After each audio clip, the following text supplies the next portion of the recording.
recording this, Sean? Are you gonna? Are you?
All right, we are live.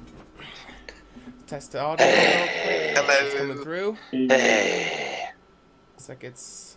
Yep, looks like it's come through. All right, welcome everybody to Red Dragon Inn. This is our Wednesday night talk show where we gather around and talk about D&D.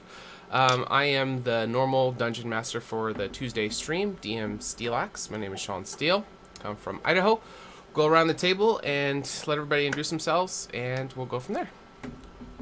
I guess I'll go first. Sure. I'm William. I'm in sunny California, and I'm a developer for HotA RPG. I do maps, monsters, and mayhem, and Yes. I give players a lot of shit. They don't even know it. Not yet, but they will soon. Of course we know it. Okay. Eventually. Welcome to the table. What else we got? Let's shake it up. I'll go first. Sure. Hey, so my name's Connor Tibbs. I play Urgra, the half-orc ranger on the Tuesday campaign. I also am the DM for Tales of Manus Fatorum, which is a new campaign that is being put on the HotA channel. We have our first session out. Go check it out if you have some time and want some more D&D in your life. And yeah, really excited to be here. Awesome. Welcome. Next. Vago. We Hey, should have rolled everyone. initiative. Yeah. You should have done that earlier. I'm Dylan. I play Chris Glaskin in the campaign, the Lord and Savior of us all. Praise be his name. Manicore writer. Proud to be here today. Okay. Welcome. AJ, you want to go? 'Cause since Kyle's got a mouth my full name is AJ, known to my friends, and I play in the HotA campaign Rin the Wizard, and I'm talking to you here in lovely, temperate California. Okay. Welcome. And Mr. Nom Noms over there. Hey, this is Kyle. I'm here in cold as balls, York, Pennsylvania. You might know me better as perhaps, most likely, definitely, absolutely everyone's favorite halfling bard, Finley Shenanigan, on our Tuesday night HotA games. So, but here I'm just gonna chill out with my friends. We're gonna talk some D&D stuff. I'm just gonna snuggle in and bear down and pull up a hot cup of Joe. Kawa. Be careful not to drink this, even though it smells exactly like it. I'm gonna drink this one Okay. Who's Joe? from our friends at Adventure Sense. He's pretty hot. I don't know who he is, but I heard he's hot. Yeah. So this is our D&D talk show. We normally do 5. Last time we did a one-on-one with Kyle and I, and now we have 6. So we're just trying up different things, see what format we like the best. Just kind of see who's available. So tonight we have some extra opinions to throw around, which will be a lot of fun. So tonight we're going over campaign creation. So we're going to be hitting campaign concepts, creation steps, some advice, how to find players, and then our top 5, well, top 6 is going to be, we'll just go over our favorite D&D moments. So let's talk campaign creation. Beautiful. Love it. What do you guys want to start with? So obviously defining terms for anybody who's new, what is the campaign?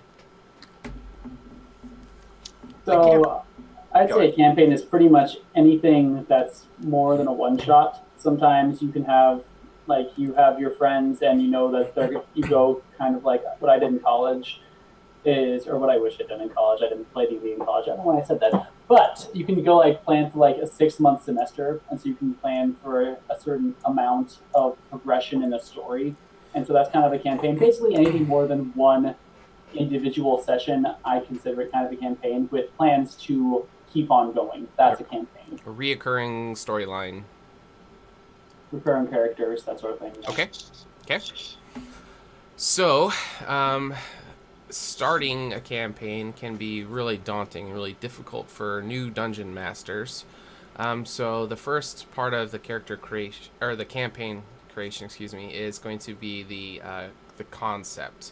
There's many different concepts out there. I think kind of a default one everyone goes to is like the high fantasy with the Faerun kind of feel.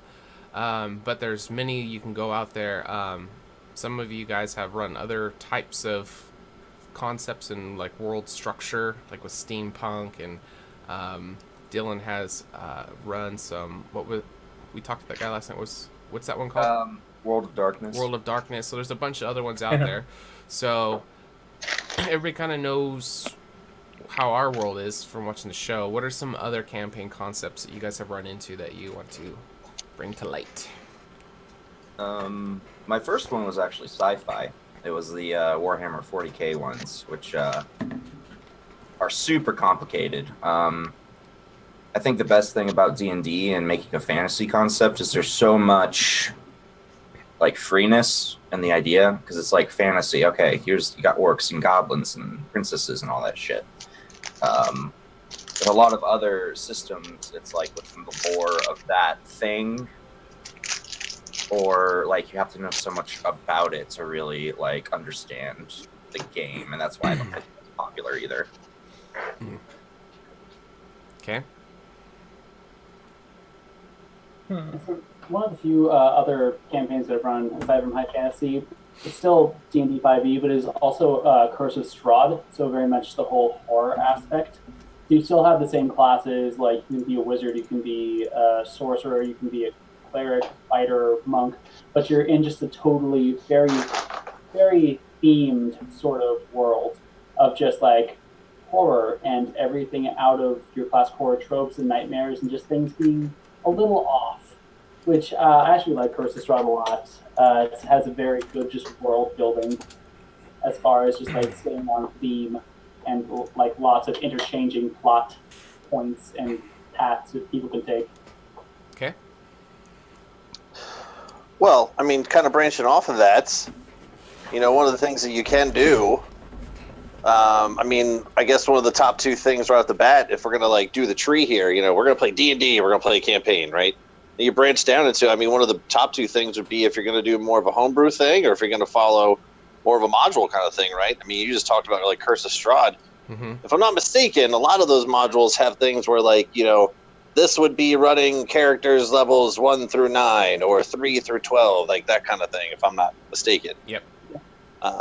So, I mean, you could certainly follow those. My kids' game, although I was using a Faroon map, it was still like a homebrewed story with like things that I tied in by learning things about some of the cities, and then I was taking the kids to Chult anyway, and then Tomb of Annihilation came out, so I didn't necessarily follow that, but it definitely gave me a lot of good stuff in terms of things I didn't necessarily have to homebrew everything in terms of like thought process. So I think that's probably one of the main things in terms of like, are you going to go homebrew or module, or, are you going to like, what theme are you going with? I guess that'd even be like above homebrew or module, right? Kind of like where are you starting at?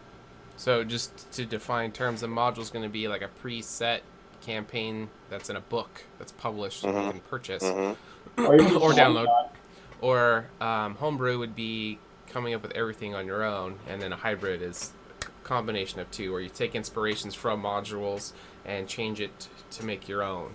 I think that's pretty popular. A lot of people run straight modules when they're starting because you don't know what to make, so running in modules is a good starting point. Not that they're not still good to keep going with, but I think people will slowly kind of transition to bringing in some of their own homebrew ideas to kind of make a hybrid. And then some of the more advanced stuff is making a complete homebrew campaign from scratch, and that can be very difficult. And so when we get to the next step about creation steps, we'll go over kind of what we did to be able to do an entire homebrew campaign, because it is a lot of work. So we got kind of even just talking about that too real quick, when you're doing a campaign, you asked about like some of the differences, and obviously more than a one shot would be a campaign, but when are you going to take up that mantle too when it comes to a campaign? It's not just storyline of following the module of the homebrew in terms of your overall arcing thing, but this might be getting a little bit later, but also it's character developments too. I mean, you're juggling character backgrounds and things like that too, and a less of a one shot kind of thing. You don't really necessarily have to worry about how many brothers and sisters a character has or where they come from so much. I mean, you could, but you don't necessarily have to. Campaign is definitely a lot more involved. So first step is decide whether or not you want to do module or homebrew or a mixture of both, and then maybe with the second step be on Rails or Sandbox. It's a good one too. So, AJ, do you want to kind of define those terms a little bit? What's the difference between the two? Well, pros and cons of each? I suppose, yeah. They're for different types of players too. So you should always check with your players first to see what kind they are interested in having, because the railroaded campaigns, that is typically what the modules will like to be. A majority of their style is there's a story, there's a line of progression that you follow, A, there's B, C, for D, the quest, E, yeah. Yeah, and there's only so many branches you can go for, which is great and usually helps to make it very easy to structure and keep things in a very nice kind of organized manner, and then make sure that you don't have to worry about planning for everything. It gives you that great kind of control that a DM would really appreciate, especially for the first time. Sandboxing is very chaotic, and it usually leads to a lot of quick and dirty kind of campaign, I would say. Usually, you, as a DM, when you start running sandboxing, what you're becoming is, instead of a storyteller, you're becoming a referee. And your job is now instead to give them the world that the players are wanting to see and find, and let them go ahead and explore and discover those specific types of adventures, environments, or specific obstacles that they may like more than the others. Some people might like to fight vampires. Some people want to go underground to fight the drow. Others want to go and see if they can go underwater, have an underwater adventure. There's bunches of different things that players can do and just test out and have fun. And then your job is basically to have the rule book on standby and literally filter through the pages to make sure that they get the right things and to help disputes. But I feel like sandboxing is not as much fun, but sometimes players just want that. And good to know that. You should definitely lay that out flat, because if your players and you differ on that, you're not going to have a good time. And just like with module versus homebrew, and there can be a hybrid, you can also do that with the rails and the sandbox. And so that's kind of, we try to aim for a hybrid of both for our campaign that we are leading up to, which we are hard launching on January 8th, so it's fast approaching. We've been launching session 0, so you guys have been learning everything. But soon you guys will get to see what the campaign is like. So we spent a lot of time with our development team trying to structure it to where it's a hybrid in both of those areas, to where we kind of call it like rails under the sand. So like when you feel kind of lost and you need to know where, you can kind of kick your feet around the sand and you can feel a rail to kind of know which direction to go. But when you're not looking for those rails, it feels like open world. So it's kind of the best of both worlds, but hybrid of both of these is very time consuming and takes a lot more work, which we'll get into how you can kind of mitigate that a little bit. Yeah. There are lots of little helpful tools to help you. So I'd say probably the biggest thing, if you do want to do a sandbox, is your world has to be completely developed, like to a T, with economy and relations and nations and rules and laws and all that kind of thing. Because otherwise, you could not only run the risk of murder hobo,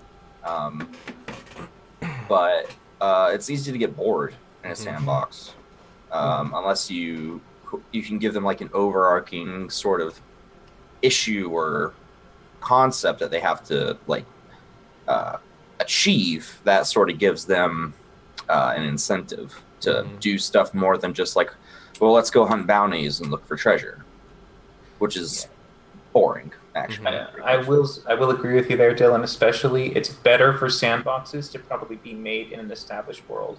If you do Faerun, if you go outside of D&D, you can say World of Warcraft, you can do Warhammer universes, Star Wars, Star Trek. There's a lot of Lord of the Rings, all that. If you just literally choose that, everyone who's had a well-established, I know this world, I've read books, I've seen movies, anything like that, then it's so easy for you to then give them options in a world that has already had baselines and rules laid out. Right. Everyone knows the right. And also, like, the communication between the DM and the players is really important. So either the DM knows, I want to run this, and then you have to find players that will comfortably fit into that. That's more of a Roll20 kind of a feel. But if you're playing tabletop with, say, your friends, they might not necessarily fit exactly how you're wanting to run the game. So it can be there's going to be a compromise. Either the Dungeon Master is going to have to run a game he didn't intend to, or the players are going to have to conform to a game style they don't prefer.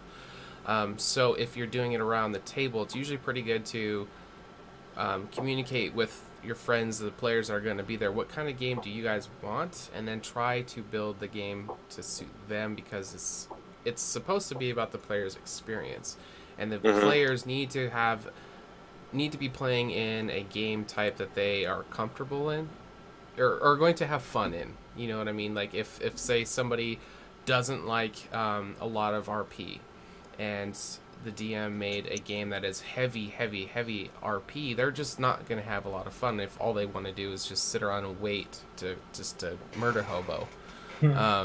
So finding that balance of figuring out, what people are expecting and what the DM is expecting, so you guys can have a good, marriage of that stuff.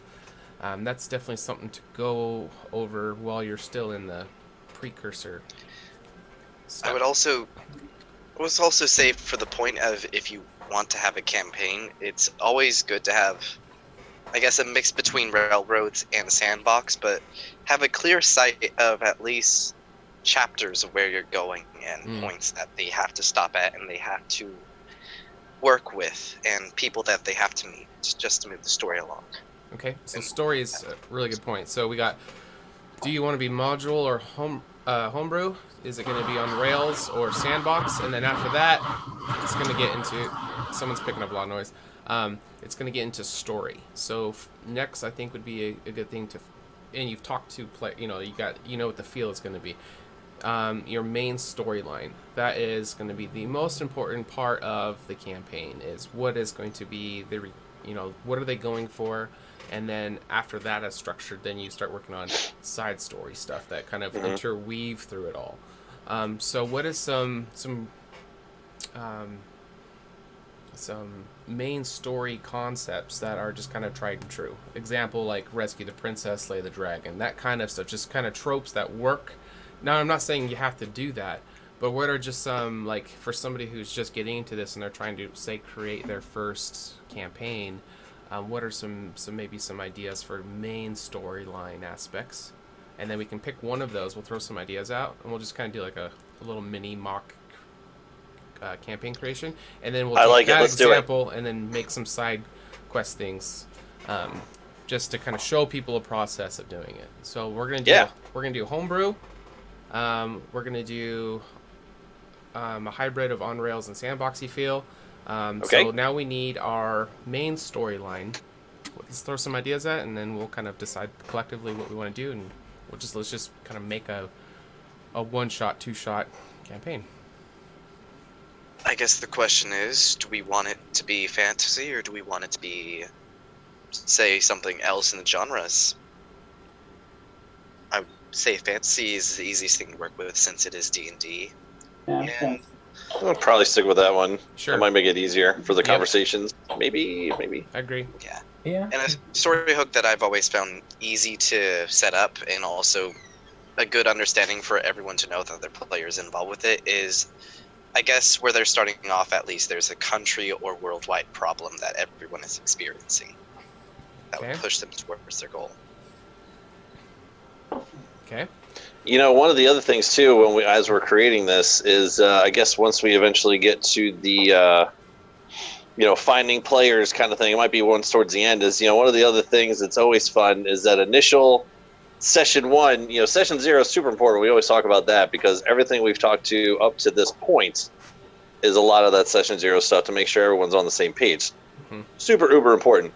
And then the session 1 stuff is always fun to see. You can always do the default tavern thing, or there's always kind of fun, unique ways to get people started too. I'm fast forwarding to the end, but that's even leading up to like the very end where we're going to start playing this game. Well, but that's always something we definitely are going to talk about when we get into it. Is now the story's made. After that part's going to be all right. How do you get the players to start in the story, and how they start is very important. But we'll do that after this. Yeah, the story. So we go with Spaz's overarching destruction of the world scenario. Something's happening, or to the country, or to the world. What do you guys want to do? So how about worldwide, certain animals or animals in general are starting to become more monstrous or ferocious, and they're actually posing a threat to humanity in such that humanity has to now live inside the cities and build walls to protect themselves. And no one knows what is causing this, but this is happening all over the world, and no one knows why. So maybe there's a central place that could be the city where they kind of home base. It's always a good idea to have something that kind of feels home-ish. Maybe the leader of that area is wanting to get to solve the problem, or like figure out why these creatures are turning monstrous, and maybe is recruiting people to go out and find it. Yeah, and a good overarching just arc for a campaign is that your people, your adventurers, your players pretty much start out. Some of them can be like come from like a rich family or something, but most of them gotta be nobodies. And so that just allows for so much character development. So suddenly you're pretty much Luke Skywalker on the desert planet that no one gives a f about, and suddenly you're basically determining the fate of the entire galaxy. The call to action. Fantasy. The call to action, yeah.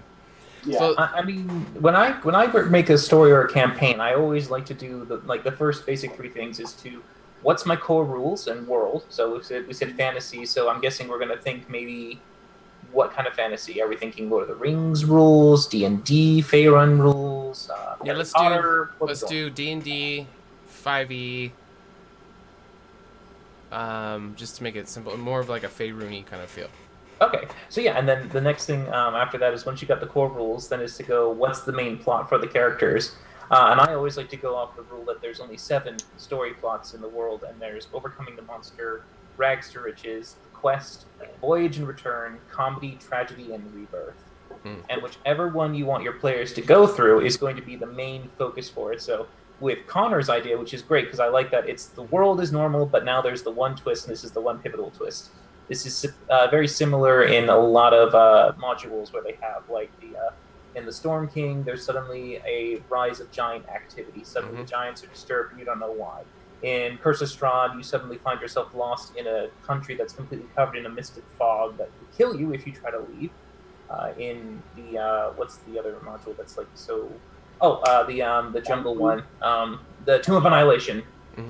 Where it's like now suddenly there's a death curse and anyone who's been resurrected now is starting to die.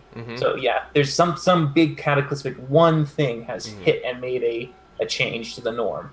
So I like Connor's definitely fits the first one, which is overcoming the monster. Sure. Which is going to be whatever these things are. So they're great classic D&D. Could possibly be like some kind of overlording creature or a cult of something. It could be like an entity or a collective. Something that's overseeing all this change that is becoming the problem for the group to overcome. Okay. And then the one thing I say is just to give your one little flair, the twist. The one thing about your world that makes it you and unique. I would say that's the one thing that you should probably make fun. I mean, everything's a monster, it could be great. Or it could be something along the lines of anyone who wants to cast a spell, they have to... let's say, in order for magic to focus, they have to close their eyes and they have to hope that they hit the target. Or if there's, if fighters are out there, every time they use their weapons, the creatures have been so powerful that after maybe 10 swings, they break. You know, some kind of little thing where you find it's fun, where a person who might have the expectations of the norm suddenly just have this one little chink. Or even possibly like what we did with our last session at HotA, you brought in a flight mechanic. So maybe because being on ground is so dangerous, they've come up with some new way to fly or glide as a different way of transportation, and that's a common thing. And so that introduces a whole new way of mechanics and travel. Only it can be dangerous when you introduce flying monsters. And so I think that'd be a pretty fun thing. Damn fly monsters. Pretty good thing to throw into this as well, since they are trapped inside of cities and there's monsters everywhere. We can limit their abilities of transportation and say most well-known conjuration magic for transportation is non-existent. Like teleportation circles or things of that sort. Get around. Teleportation circles no longer work. Right. That's a great choice. Or they don't have to exist. Yeah, and sometimes, like, if that's a mechanic you want to or to add or to take away in the game, you don't have to justify it either. You don't always have to have a reason. You can just, it's magic. Nobody knows, you know, and sometimes that mystery can be really fun for the players going into is like, all right, is this something we have to figure out? Or is this just something that is going to forever elude us? You know what I mean? So sometimes it's better to just shroud it in mystery than just make a hard line and be like, nope, it's just not in the campaign. Well, just kind of fog it up a little bit and have them kind of struggle through these complications can create interesting moments for the players to go through. What do you guys think about plot twists as well? I don't know. I have some. I personally don't like using the big overarching things right off the bat. Most of the campaigns I've run have started with something small. Like in one, they were secret police for the king who discovered, rebellion rising, and then they had to decide, well, shit, do we still stay with the king, or do we join this rebellion? And that's sort of where you now see this huge overarching thing. Or in one, they were soldiers and they went into a battle and like, holy shit, now there's this plague from the abyss that's taking over people's minds and the whole world's in danger now. I don't know, like me personally, I'm very against for players, especially players who are like level 1, starting out having to deal with some giant calamity, because even if they are the players in the game, if you think of them in the world, they're not ready for that, like psychologically, physically, anything like that. Like if they're level 1 when you start, that's also Yeah. another question: is what level are they going to be when they start? But like just even if you are like a fighter or a mercenary or a fledgling wizard, like dealing with that is something that I think most people would leave to like higher ups. And I think there needs to be a really good hook to get them to need to care about it or force them to care about it, whether it's their moral choices or their actions, or they have something to like gain or lose from it. Even it's the end of the world, I think it needs to be a much more personal and like not emotional always, but like something that affects them and not just the whole world. Mm-hmm. Okay, like a personal motivation for doing something. So it's not just saving the world; it's also doing something for yourself. Yeah. Together. If it was like in the world that we had given, let's say, for instance, because the isolation trade has become very restricted, so each one has to be slightly self-sufficient. Mm-hmm. And if you had, let's say, a sudden fire that broke out, and now all the food supplies are gone, now you need to send people out there to actually try and hunt and get something, and it's like it might not do so well, but if you don't, then your family and your friends are going to starve. Mm-hmm. Yeah. And I would definitely recommend, because we're kind of aiming this discussion at, say, a new dungeon master or who's trying to make a campaign or something. Don't be afraid of simplifying things. I think oftentimes people try to overcomplicate things and it becomes a mess. Start basic, start simple. You can always build on it later. Players are not going to be like, oh, that was just so vanilla. If they do, then you can grow from there. But if you try to come in with like secret service and these like just so many moving parts and things that are just politically complicated and all these different things, sometimes it can just like be way overwhelming. If you just kind of start very plain and generic and then introduce different concepts and see how the players take to it, and if they like it, well then you can build on that. But if their feedback on something is they're just not responsive to it, well then that doesn't mean you have to get rid of it, but you just don't focus on that for now. Does that make sense? Do you guys agree, disagree with that? Yeah, I mean, even with the one that we're working with right now, I'm thinking of all kinds of fun shit you can do with that. Even with a level 1 thing where, there's two sides to the coin where you can have this overall arcing thing, but at the same time, like what Dylan was saying about it being a more shrouded, more of a down the road thing, it's a world, like this could be the world that these characters are introduced to, but in terms of backstories and things like that, like this is something that is either that this is just creation wise, but is this a thing that's been happening? Is this a thing that just recently happened? Has this been going on for 20 years? And this whole beast thing has finally gotten to the point where people are starting to form groups to go out and figure this problem out. So there's lots that goes into it. We're just kind of scratching the surface right now, but you can definitely set this, even just what we're working with right now. Like once you come up with a concept, I think it's a good idea to really start to dig into, like, if you were a character in this, how would you feel about, okay, for example, let's say this was an ongoing thing. So these characters are born into this scenario. So they would be used to the idea of not being able to travel. They're all in the same city. If beasts attack, it's everyone's problem, mm-hmm.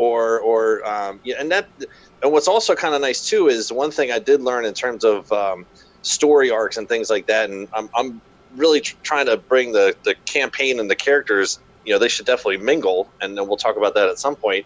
But what's also nice too is you don't want to necessarily make it in a way where a character's backstory, if they were to perish, would ultimately affect like a down the road thing in terms of like they almost have plot armor in a way where they like can't die just because of something. Does that make sense? Like if someone dies, they should be able to plop right in with the same bullshit as everyone else does in terms of this is a problem for them too. Does that make sense? Yeah.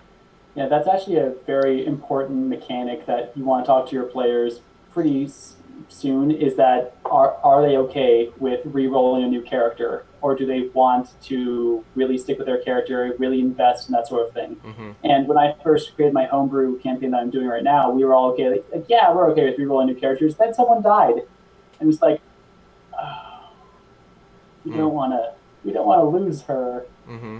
And so, yeah, I threw some shit together. I made them go into the Shadowfell to get the remaining missing part of her soul, and you know what? We made it through. Yep.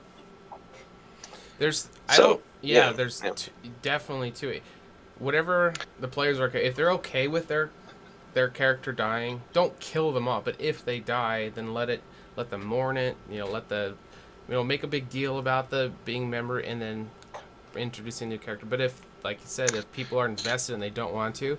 This is a world of magic. There are many, many ways of bringing this person back. I think there should be ramifications, though. It shouldn't just be like, oh, no, let's just go back to the last save point sphere. We just come back. There should be something that the party has to do, so there's consequences of the death. But if, like, for instance, like with our campaign, like, we're having 4 actors who are playing 4 characters who, are going to be going through the storyline. That doesn't mean you have plot armor, but we all know that you guys all are going to be there for the story, but there are going to be major consequences for if that happens, and you guys are going to have to deal with it together. Right. And just to clarify what I mean by that, in my kids game, the very first thing I DMing for, I came up with this really cool concept where they have these shards of elemental powers and things like that, and yada yada. Fast forward. And it activated when they used them, right? And I was like, oh, this is such a cool concept. Like, we're having such a good time. And then, like, I thought about it. I was like, well, I guess no one can die now because it only worked for them. Mm-hmm. And, that's something that I was going to bring the question up to everyone was, being a young DM in terms of experience-wise, I was very much here in terms of my ideas and my stories.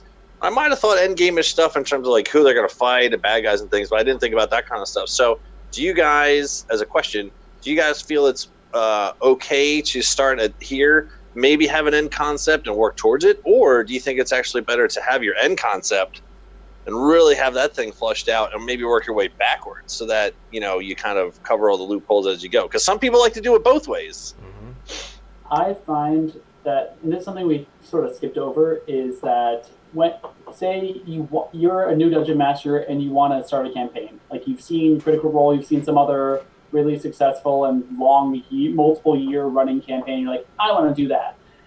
So that's great to have that motivation, but you need to make sure that you have the right people who are with you who really want to do that too.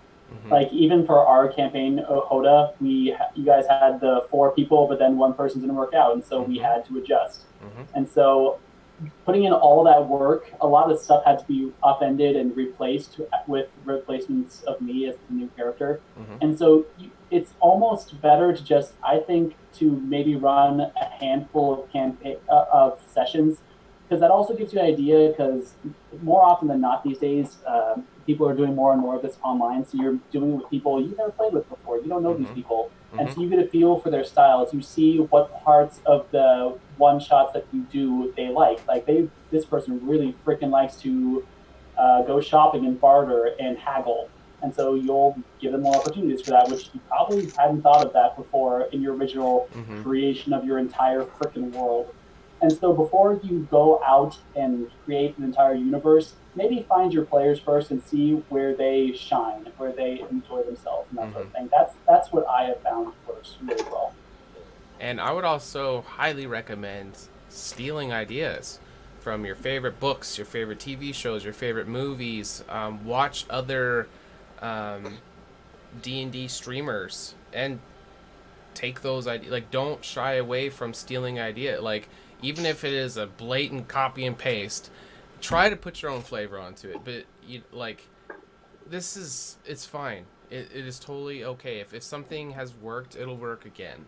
Try to make sure it's something that they don't know is predictable. Like don't use stuff that they particularly know, but take plot lines or certain character developments or a certain way, anything you want from anything.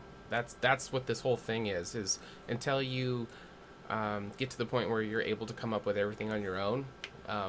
We still steal ideas from different things that we really like that has inspired us. You don't have to reinvent every wheel. You know what I mean? Like, take ideas from everything and anything you can. Yeah, and everyone does it. Technically, if you want to go off of all the things you've ever experienced with D&D and all the things around that fantasy genre, everyone steals from everyone. There has been practically very minimal real original thoughts. D&D, all their monsters and their monster manual, I would say probably 80 to 90% of them are pre-existing mythological creatures and beings from other different cultures that have been put in, and you just know them instantly. You're like, oh, Cyclops, oh, Medusa. It's like dragon, easy. Everyone knows exactly what these are. Right. They've already been pre-used. And then even further for other people who took from D&D and developed, World of Warcraft is entirely a copy of D&D. The spells and the way that it worked, the stories, their versions of it, practically a copy-paste. They changed a little bit of some things. When you said, if you say kobold in D&D, you think a tiny little draconic-looking creature that likes to serve dragons. If you say it in World of Warcraft, it's a weird-looking mole rat with a candle. They changed it, but it's still the same word, and they still did their own variation of it, and they're still warriors, mages, wizards, warlocks. All that stuff is still there. And having that commonality is good for another aspect too. It makes it easier to create, but it also makes it relatable for players. Yeah. You don't want to have every creature be a brand new concept. You don't want to have a world where there's no humans, elves, or the races be all complete. Oh, they're all these bug creatures. You can do that, but it's gonna take a lot longer for your players to find something they can relate with and start investing. Right, yeah, and you don't want to have to relearn everything either. You want to have some kind of, and that's the same thing when it comes to anyone with a story. When you're trying to read something, you want to have a feel of commonality or relatability or some kind of empathy. There's this level of I can see myself there or in there. So there's got to have some level of me knowing enough stuff already to basically agree with it and accept it and take off with it, and then know that, okay, I know this is the general rules of Earth, except for this one difference where if you wave a wand, a magic spell comes out, or there happens to be monsters, so people who want to try to go out in the world, you have to be a bit more careful and cautious because you could get killed instead. So, yeah. I think something that we kind of sort of touched on but shied away from, because Kyle was we were talking about death and he has kids that he plays with. Another thing that you really need to peg down both yourself and with your players is the maturity level of the game and the campaign. Speaking from experience, a lot of my games are mature. I go into the descriptions and they're dark and gritty and edgy, probably why Blake hurts. So it's really important to understand what kind of experience your players want, because you're fighting a vampire. I'm like, okay, you're fighting a vampire, you stake him and he turns to dust. Or you have a vampire and there's blood and bodies and it's got a crazy serial killer lair and stuff like that. And some people really like that. They like the dark and gritty, and some people just want a kind of high fantasy romp that's more fun than nauseating. Yeah. I only had one person try to kill themselves for one of my campaigns. But yeah, I definitely think that if we had to lay out what you would call, let's say, the general bullet points for people who are creating campaigns, the first bullet point ever to be made, which is just 3 things stated over and over again: talk to the players, talk to the players, talk to the players. Talk to them about what the world is like and what your expectations are. Talk about what their likes and dislikes are, and then talk about what level of, as Dylan had said, depth you want to go in. Do you want to go for mature, lively, deep gore, heavy kind of terror, or some tragedy, romance? Get it all out. talk to the players. And with Roll20, it's very good to lay that out in the very beginning when you have your descriptions. If this is going to be like a Roll20 is your basic go-to source, like we are, you can absolutely lay out everything in there, and it's good to be blunt with them, to say everything out right at the beginning. Say, this is exactly what it's going to be like. This is what I'm looking for players. This is what you're going to encounter when it comes to the world. If you're not comfortable with this, then this is not the campaign for you. Mm-hmm. But when you find the players that literally fit the mold that you need to make, then everyone will be happier for it. I think another important thing, too, that sometimes gets overlooked is encouraging your players to go deep into their backstories and, write up good, detailed content, but then take what they've written and figure out ways of tying them into the world and have things come up from their past that will mean something to them that they created. So they don't want to just take their character that they made and just wander through your world trying to figure out the story that you're trying to tell. They want to be a part of it. They want to feel like their character is actually making a difference and is their past is part of the story. So encourage them to make those detailed backstories, and then take what they wrote and find little ways of implementing it into your story. And it doesn't have to be main story arc if it doesn't fit, but allow it to be a side arc. We're talking about those side arc, that kind of weave in and out and kind of take on rabbit trails, but then come back. And don't be afraid of letting players, if they start wandering off on these side let them go. If they get too far off track, you have to bring them back in, but let them do that. Don't worry about them only burning through your main story concepts, because that'll always be there. If they're having fun doing other things, let them do that, and it's going to extend the length of what your game could be. Does that make sense? Because they're not burning through the core material. Yeah, I mean, that kind of goes back to the beginning, too. I mean, I haven't necessarily played in a game that was straight up, module, if you will. I would have to assume that if there was, a scale here, right, in terms of, homebrew and module, in terms of, character interaction, I'd almost have to venture to say, again, I could be wrong, but, I think it would be a lot easier if you're looking for more of a character intertwined to be more on the homebrew side of things, because your DM's going to have a little bit more flexibility with their own story and how they can weave you into it. Because having the module there, I mean, I guess you do still have the bullet points you could try to weave into that, but I almost think that would be harder in a way to try to. That almost seems more like your streamlined railroad as opposed to your homebrew sandbox. And finding that sweet spot in between all of that stuff is different for everyone. But I could be wrong, but that's kind of where I see that at. Modular being more of the you're gonna go do this, and I mean, maybe you have a little bit of a backstory, but in terms of trying to tie that into even just from Two Annihilations, which I'm just going to keep going back to that because that's my go-to right now. I mean, you can say my character is part of this faction, and that's pretty much all you got.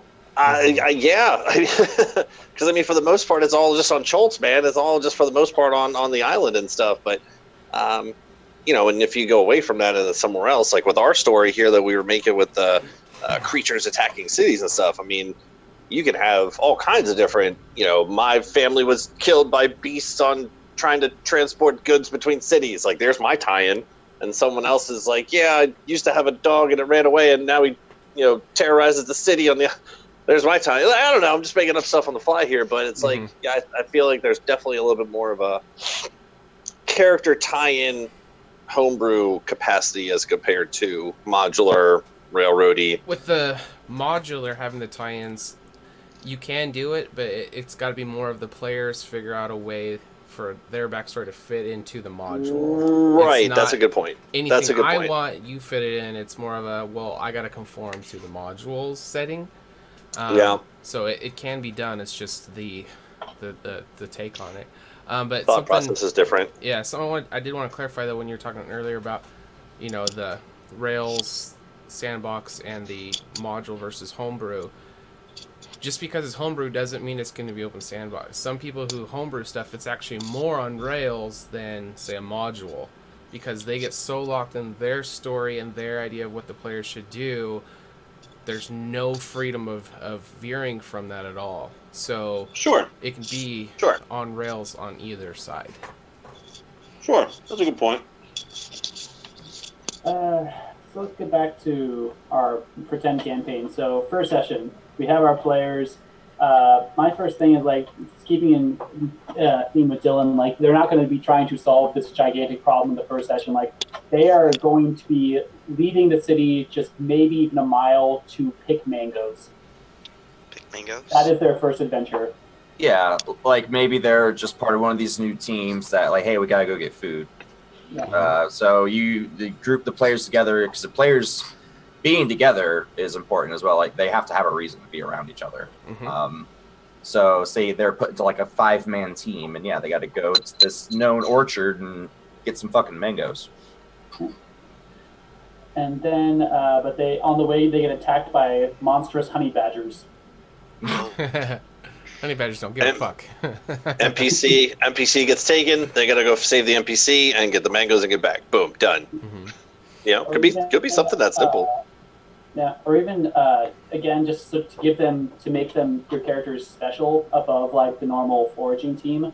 You can give them, I think that the term is MacGuffin, so something that sort of ties into the major plot, but they don't know how. So like maybe they find a wreckage of a previous vehicle that didn't make it to the city, and inside they find some artifact, and that is important, and it gives them some small amount of power. But that's sort of the call to adventure, that sort of thing. That's just an idea. Okay. Yeah, that is certainly, even when you get the group together in terms of players and a DM, as a DM, that is certainly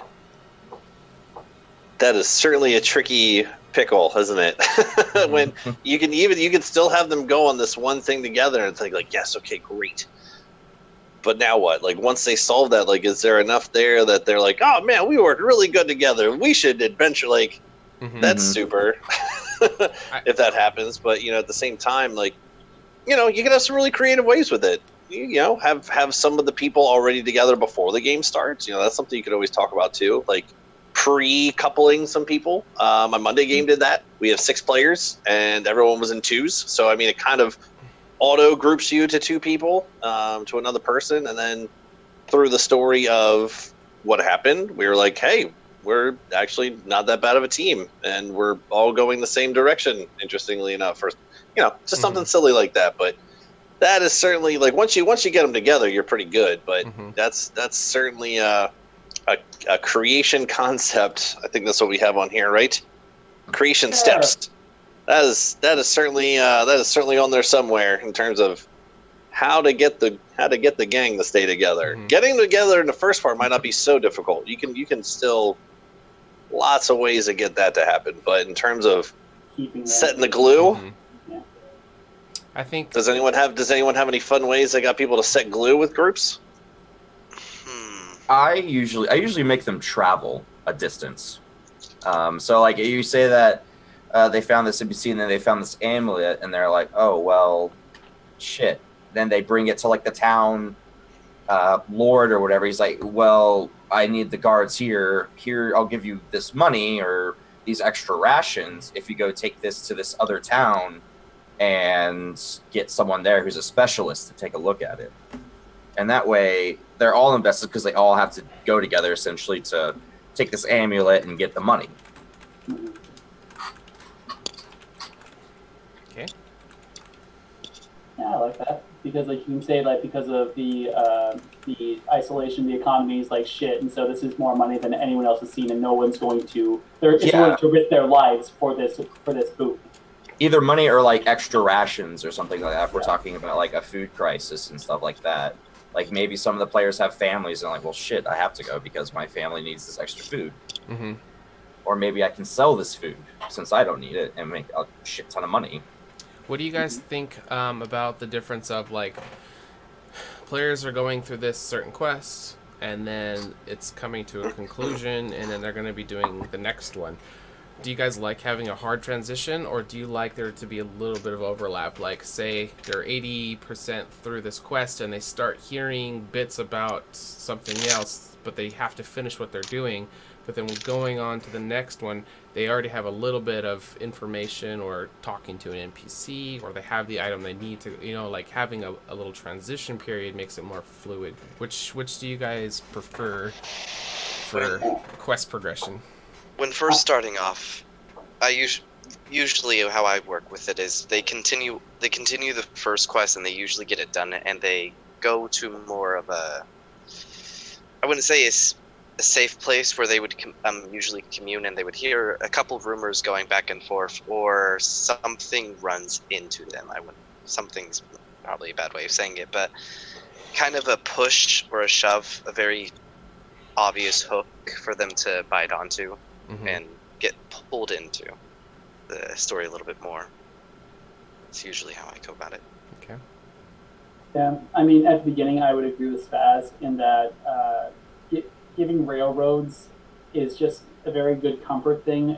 Even if you're an experienced players and you have like 4 super experienced players, these people have not probably played together before, and they're investing in a brand new character, brand new personality. They're trying to decide, like, okay, who's going to be like, who am I, a really outspoken person? Maybe I'm more subdued, or like, and so having parameters is nice for the first few sessions. It allows people sort of a safe place to just like throw spaghetti against the wall and see what sticks.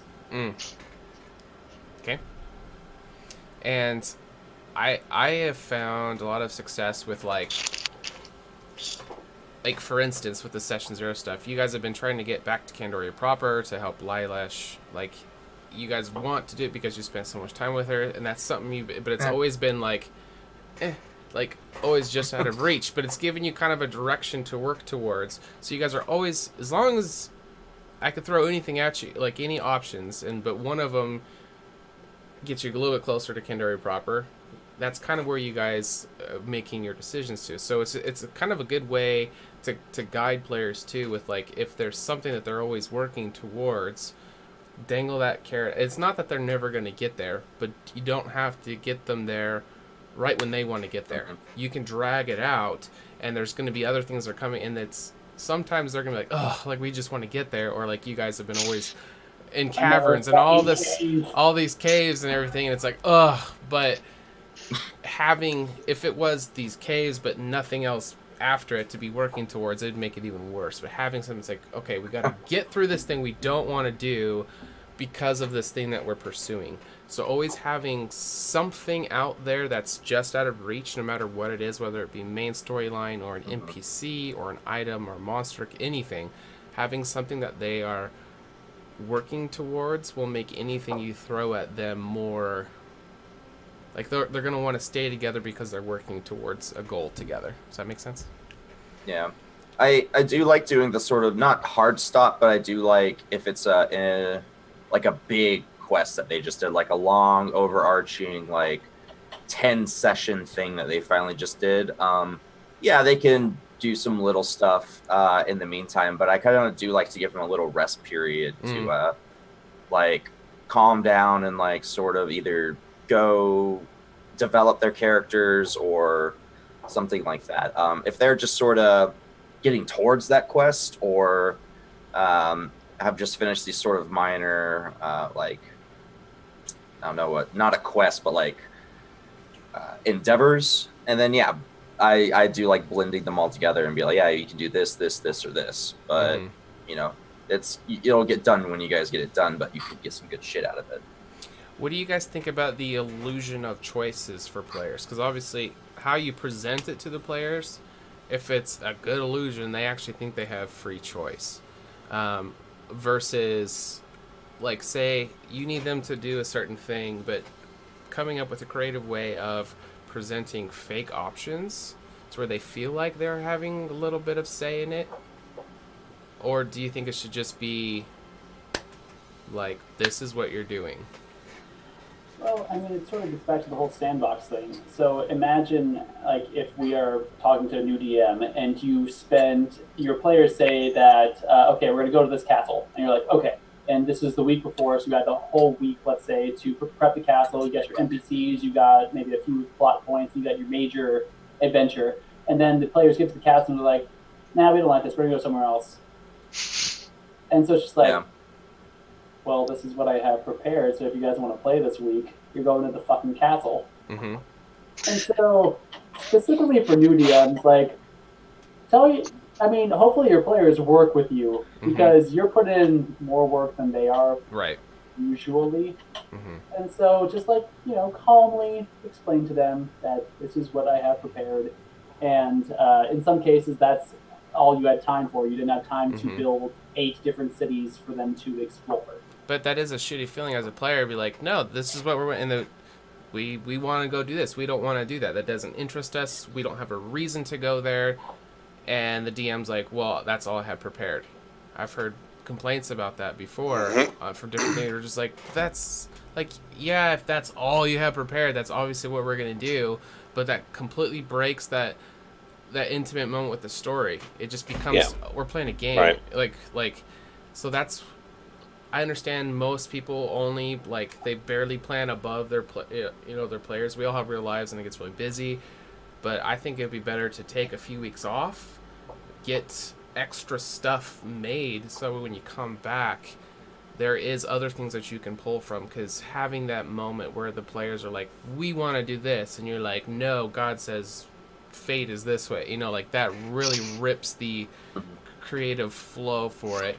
But if that's all you got, that's all you got. But I think that being prepared, yeah, you're putting a lot more time as a dungeon master, but that's your responsibility, I think. Right. If you're taking on that mantle, you have to know that you're going to be putting in 10, 20 times the work as the players. That's your role. And if you're not okay with doing that, you either should take some time off to do it, or maybe someone else should dungeon master. Yeah, at the same, just to go along with that too. Go ahead, Dylan. I won't lose my train of thought. Go ahead. You go. No, I was just gonna say, on that note too, for new DMs, it's really important that you and the players realize that this is your game. Mm-hmm. So if you're set on something and that's something you want to do and that's how you want the game to go, I'm not saying your word is law and God and never stray from what you've thought, but it is your game. Mm-hmm. So, and you're putting in the work and you're doing all this effort. So don't let your players walk all over you and change the game into something either you don't want to run or you don't want to do. Because if you're not having fun as the DM, then they definitely aren't having fun. And if they are, they don't deserve to. I do think it's a relationship, though, because, yeah, it's your game, but I think the best DMs are making the game be about the players, though. So yeah, but at the same time, it's like you're saying, oh well, I don't have anything prepared. It's well, and you give them these options, oh well, something pull out of your ass, this is the reason why. They're like, well, no, we're not doing it still. And I'm saying, just don't let your players run the game. That's why you're there as the DM. Right, I get what you're saying. It's a fair point. So the other thing I was going to say is as Sean was saying too about, taking up the mantle of DM means that, you should expect that you're going to be putting in a little bit more work than everyone else. They have one character, you have all of their characters plus the world and NPCs and everything to deal with. So everyone else, yeah. Yeah, and everything else. You are God. They have A, B, C, D, E, and then you have the rest of the alphabet and plus some numbers, and then Greek alphabet and everything after that too. So you have everything. And one of those numbers is pi. Yeah. Right. And the number E. Never forget the number E. Just because. That is a legitimate thing, by the way. That is a math thing. Yeah, E equals MC squared. I'm curious with your gut, because we got all 4 players here, so we can use this talk show to kind of break meta, break the table. We can't talk about everything during the stream, but on this time we can actually on stream maybe talk a little bit about some things that we kind of decompression about. So your guys' experience going through our session zeros, from putting your DM hat on, and the campaign I know Kyle loves doing this, the campaign creation side of it. Obviously the session zero is completely different than the campaign, and you guys all know this, we've talked about it. But as far as session zeros go, if that was a campaign, how do you guys feel everything has been thus far? just before we move on, I didn't finish my thought. All right, before I lose my train of thought. Sure. All right, just put a pin in that for a second. Okay. So the only thing I was going to say was, you being the DM and taking that mantle and role of knowing everything, if you're doing it right, and again, I'm no God's gift at DMing or anything, but you can still give that illusion of they have control of things by what I try to do in my game is just breadcrumb the shit out of everything. Like, it looks like there's breadcrumbs everywhere and they can go what they want to do, but honestly, there's like maybe 3 at all at one time. And I have those 3 pretty well set where even if they try to do one and back off and go to a different one, you see what I'm saying? They think it's like, oh, well, we could have went to the castle. We got there. We're like, these creatures are way out of our league. We shouldn't be here. And they're like, we're not going to do the fucking castle today. Okay, that's cool. Well, what do you guys want to do? And they go do this other thing. And it seems like you're making things up on the spot. But really, I mean, if you have the bullet points of it and you have that already set in your mind as a breadcrumb anyway that you gave them, I mean, you can still, in my opinion anyway, be able to roll with that. So, I mean, I know in terms of my game, I can't speak for everyone, but that is one of the things that, as a DM, you should try to be ahead of your players and giving that illusion of, again, this is session 0 stuff. Are we on railroads? Are we on sandbox? Are we a little bit in between? And we talked about having a little bit of in between where they can do whatever they want, but there's things happening regardless of what you want to do. So if you don't want to go to the castle, that's fantastic because there's shit going down in there that you don't want to stop. So great. And That's super. So breadcrumbs is where I was going with that. Anyway. Right. Well, if you present it as you guys get to do whatever you want, and then they want to do something that you don't want them to do, well, then that's kind of your fault. You can present things as like, man, like, that's fantastic. You guys have things you want to do, but this shit is going down, and it has to be done. Are you guys going to just let it wreck everybody? It's like, just put that sense of duty, duty. Well, I was gone. Did we move to talk about railroad and sandbox? Is that what we're on? Yeah, we're past that. We're way past it, AJ. No, I had Way such a past thing it. for it. No, you can't be way past it. You're supposed to be the balance of both. I mean, Spaz, did you tell us about your balance of both? We had like a 20-minute discussion about the balance of both. Okay, did you talk about the illusion of creating it without them believing it?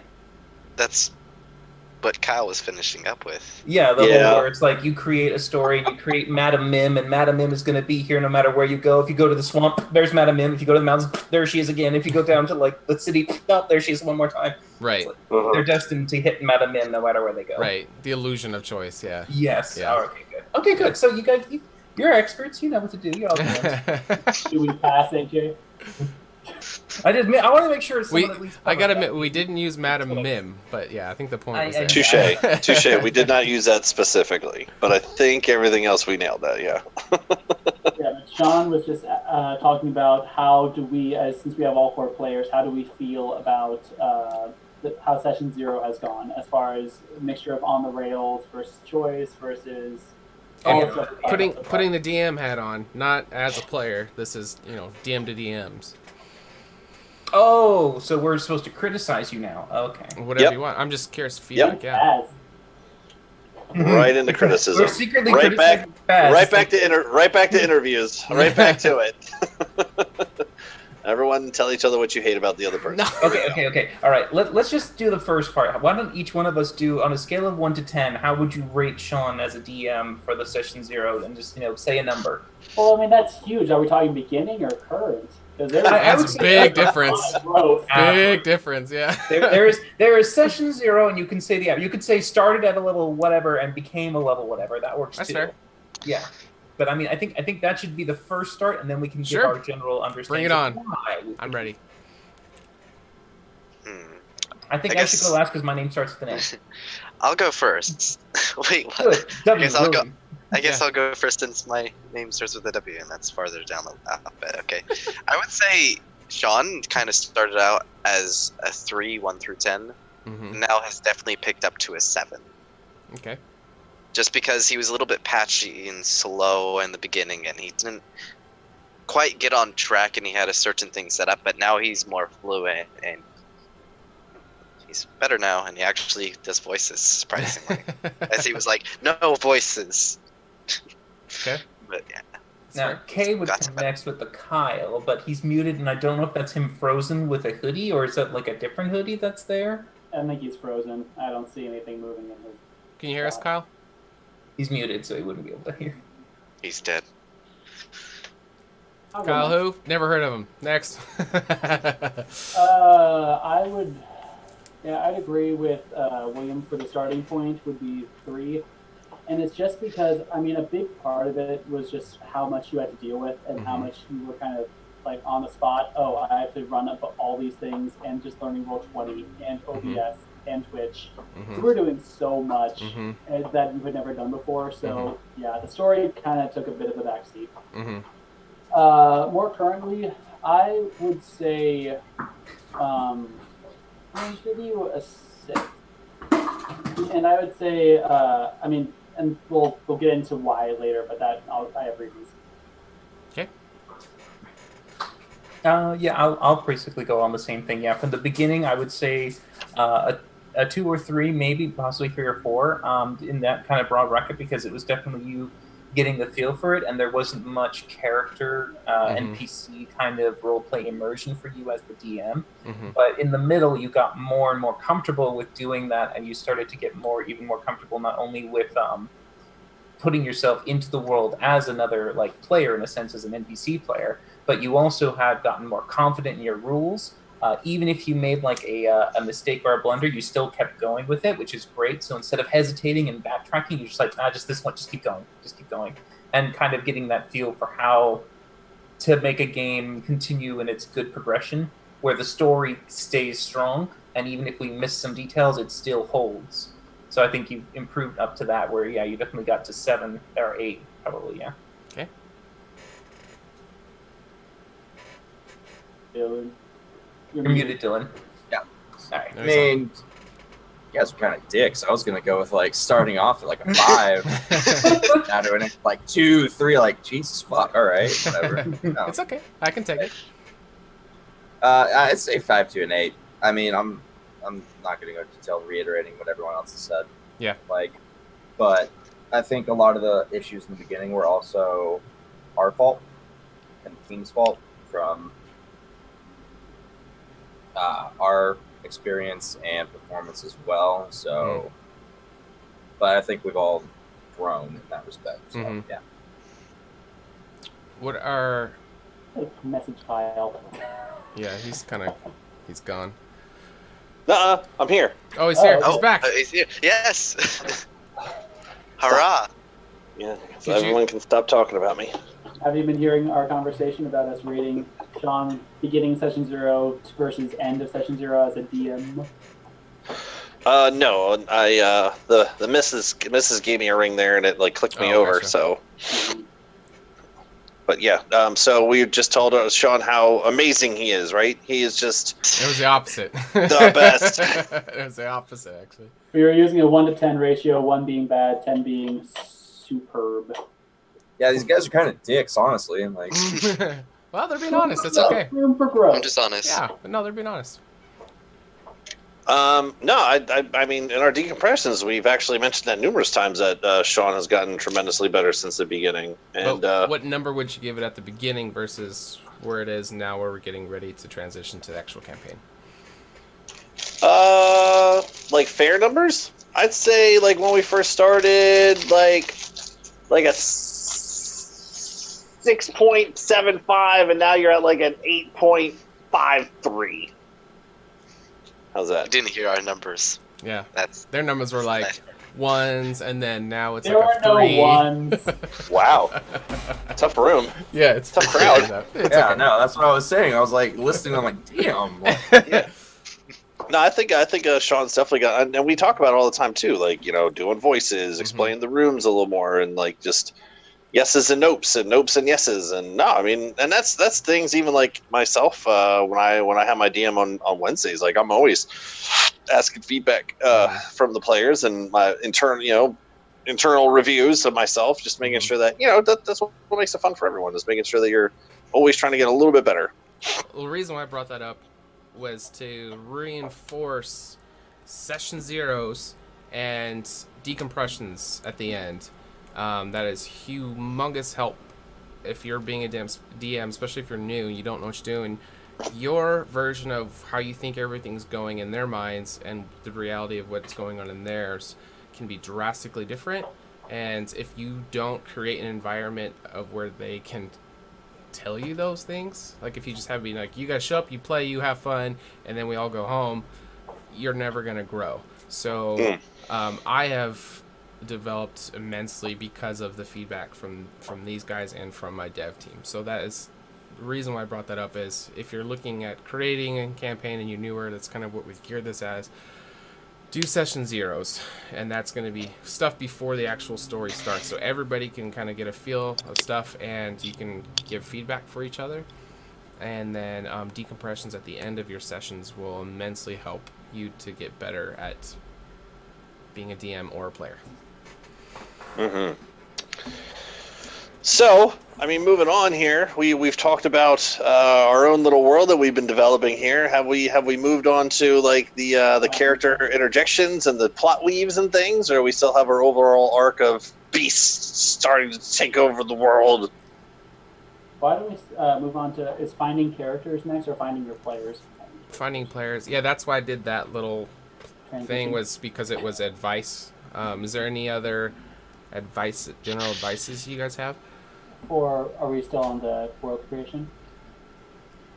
Just campaign, right. campaign creating in general, just any advice. There is one thing I will say, just from my DM experience and just all the things I've ran on doing online DMing, your best thing is to pretty much... You want to go over your players with what story you have and what you're going over, but always have at least the next couple sessions already planned out and ready to go. Because it always helps, even if they don't go to it, that you have that there. You can always use it later, and it's always going to be there, even if they don't do it. It's always super, super helpful. Yeah. Yeah, man, you got to be playing chess, not checkers. You got to be a couple moves ahead of your players. It's true.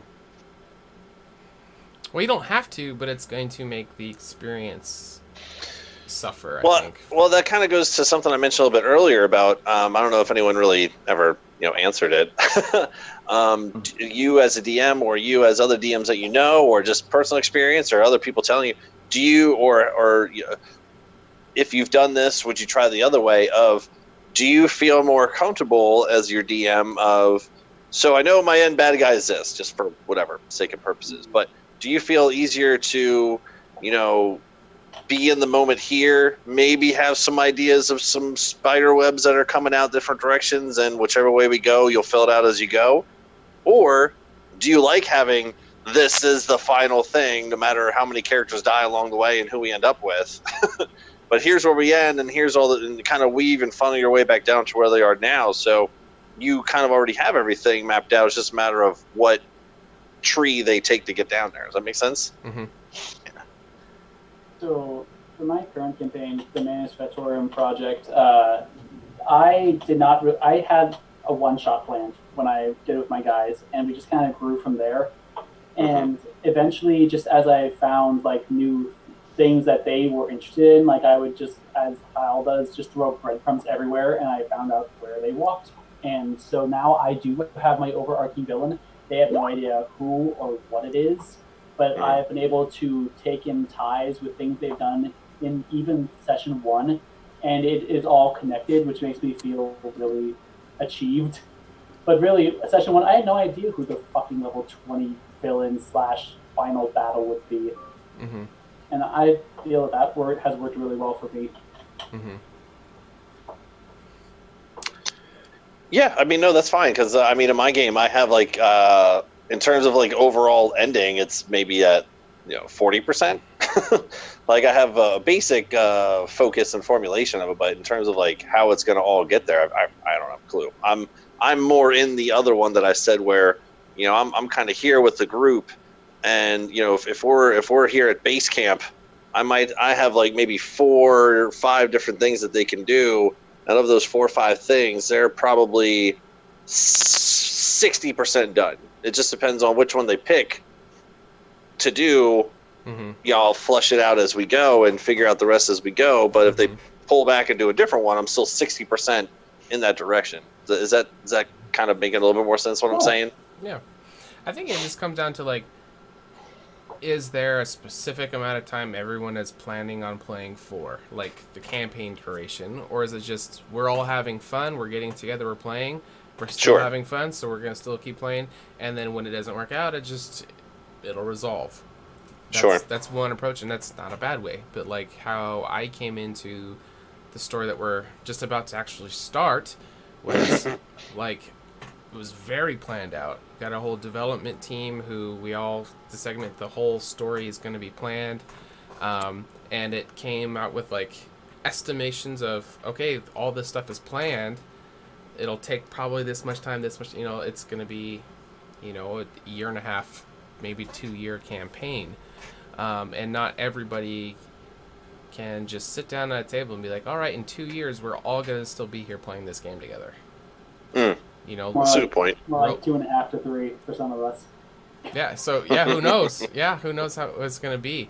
So, because of all the session 0 stuff. Yeah, exactly. So, I wouldn't say that it is recommended for people to do it that way. But because that's how I wanted to approach it, I wanted to have a long story with lots of stuff to go through. I worked from the end. Like, I knew this is what we wanted at the end and kind of backtrack, and then you kind of go back through and recomb and reorganize things, but it was always starting at the end and working back, so that way there's the continuity, there's all the plot twists and everything. It all makes sense. Right, so I guess that's kind of where my question was going with that, going back to the campaign creation side of things, is since you guys have already done that, and I kind of feel like the rest of us on the other side of the screen as players, but in DMing our own games, are maybe on the other side of that. How do you guys feel? I know it was a long, egregious process to do all that stuff, but do you kind of feel better almost knowing that, if this was a module, you just closed the last chapter of the book, and now we're going to run through the thing, just in quotes with that kind of thought process, or other experiences of doing it the way that some of like AJ and Dylan and Connor, some of the games that were maybe on the other side of that, where we just try to stay ahead of the players, Do you feel more sigh of relief, or do you feel more like, gosh, I'd rather do it the other way? What do you think, Spaz? I've always liked having at least a set list of things to happen, and within that area, there's always that gray that you can just mold around and work with the players, regardless of how you do it. So it's pretty nice to have everything planned out. And it's not, there are certain things that are concrete. Like, this is the way it's going to go, and you guys can't change things. That's just how a story goes sometimes. Like, you can't alter things. It's just going to be how you react to something. But having stuff planned makes it really easy to where when you guys come into it, but you come out a different way, it can very easily be adapted instead of being start from scratch. So that's what I didn't want to have to do, is constantly having me coming up with everything all the time and be ahead of you guys. And if you guys decide to go this way, fuck, I didn't make anything, so it's 0 there. It's to where there's something everywhere, to where wherever you guys end up going, there's at least something to where I can build off of and then pull the small things out of my ass instead of the big thing. There'll always be who knows what you guys are gonna do. There's gonna be moments where I'm like, fuck, you can't plan everything, but that was our goal going through it, was to always have at least a core of something everywhere we go, and enough actual NPCs that have a place in the world and they are doing things and they all have relationships to where it could be sensical to put somebody in, and not just random NPC number 3947B. It's Tom, because Tom does this and he's been doing this and he's going to show up. But that makes, I think, better experience for the players than just random fluff. I am always a fan of kind of doing almost what you would call like it's a slight cookie cuttering for players typically, where you give them it's like a way to make the illusion of freedom. I love doing it where whenever you always start off with any kind of group of players, they always have to be given a map, something to at least know where they're going to go or what's around them to know where they can head off to, or at least feel like they can get to. Either it could be like quickly drawn, or it could be something you do pre ahead of time. But the main idea I always have is that you give them like options of towns to go to, and you maybe have like one or two wilderness-based things that they can also go to. But the main idea is most people will be sent off to go to a town typically, or if they are in a town already, they'll be sent off to go to a specific location, be it the mountainside for a mine, in the forest for like a fairy grove or something like that. Mm-hmm. But the idea is typically is they have to obviously do what is considered the almost routine of an adventurer. Pick up a quest, go to the location, complete the quest, return the quest, get the reward. And usually from there, in that particular location, they then have the option of either continuing on with another like you could say a secondary quest that relates to it, or they might just say they want to go and discover something else as they learn about something, or they get intrigued with another aspect in your forest or whatnot. All that's good and great. But then you have in the back of your head, you have my next plans for them is town. It's going to be this. It's going to have this NPC. It's going to be like that. Now they can choose to go to the Dwarven town, the Gnome town, the Elven town, or the Human town. And it doesn't matter which one they go in. The NPCs get placed in there. Gotcha. And then the idea is that wherever they go, those main towns all are going to give the exact same quest to go back into one specific quest location, another mine or another forest, so that you know that their critical story plot is always going to be in this. They always have to eventually go to the forest, but you give them the idea that their sense of sandbox exploration to which town they want to go to next. Mm-hmm. You give them that feel of like, do you want to explore a more honorable and smith-ridden dwarven section, a more beautiful and kind of glamour and appearances make everything kind of high of court? Or do you like to go with more like happy, fun-go-lucky halflings in their little burrows under hills, and you get to like learn about their things? But That there's one. many different there's many different places that you can then learn from the players what they like to see and what they like to explore. Mm-hmm. And then you kind of start to get a feel for them later on that you can then adapt your options to them as well. But I always say just have exactly what you want and just fit it in wherever you need it to be. Always slide them in. It'll save you in the long run too. Just slide it in there. All right, we are at our hour and a half mark, so we will take a 5-minute break, and we will come back and pick this up where we left off. So stick around, and we will be back in a few minutes. Thanks.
All right, we have returned.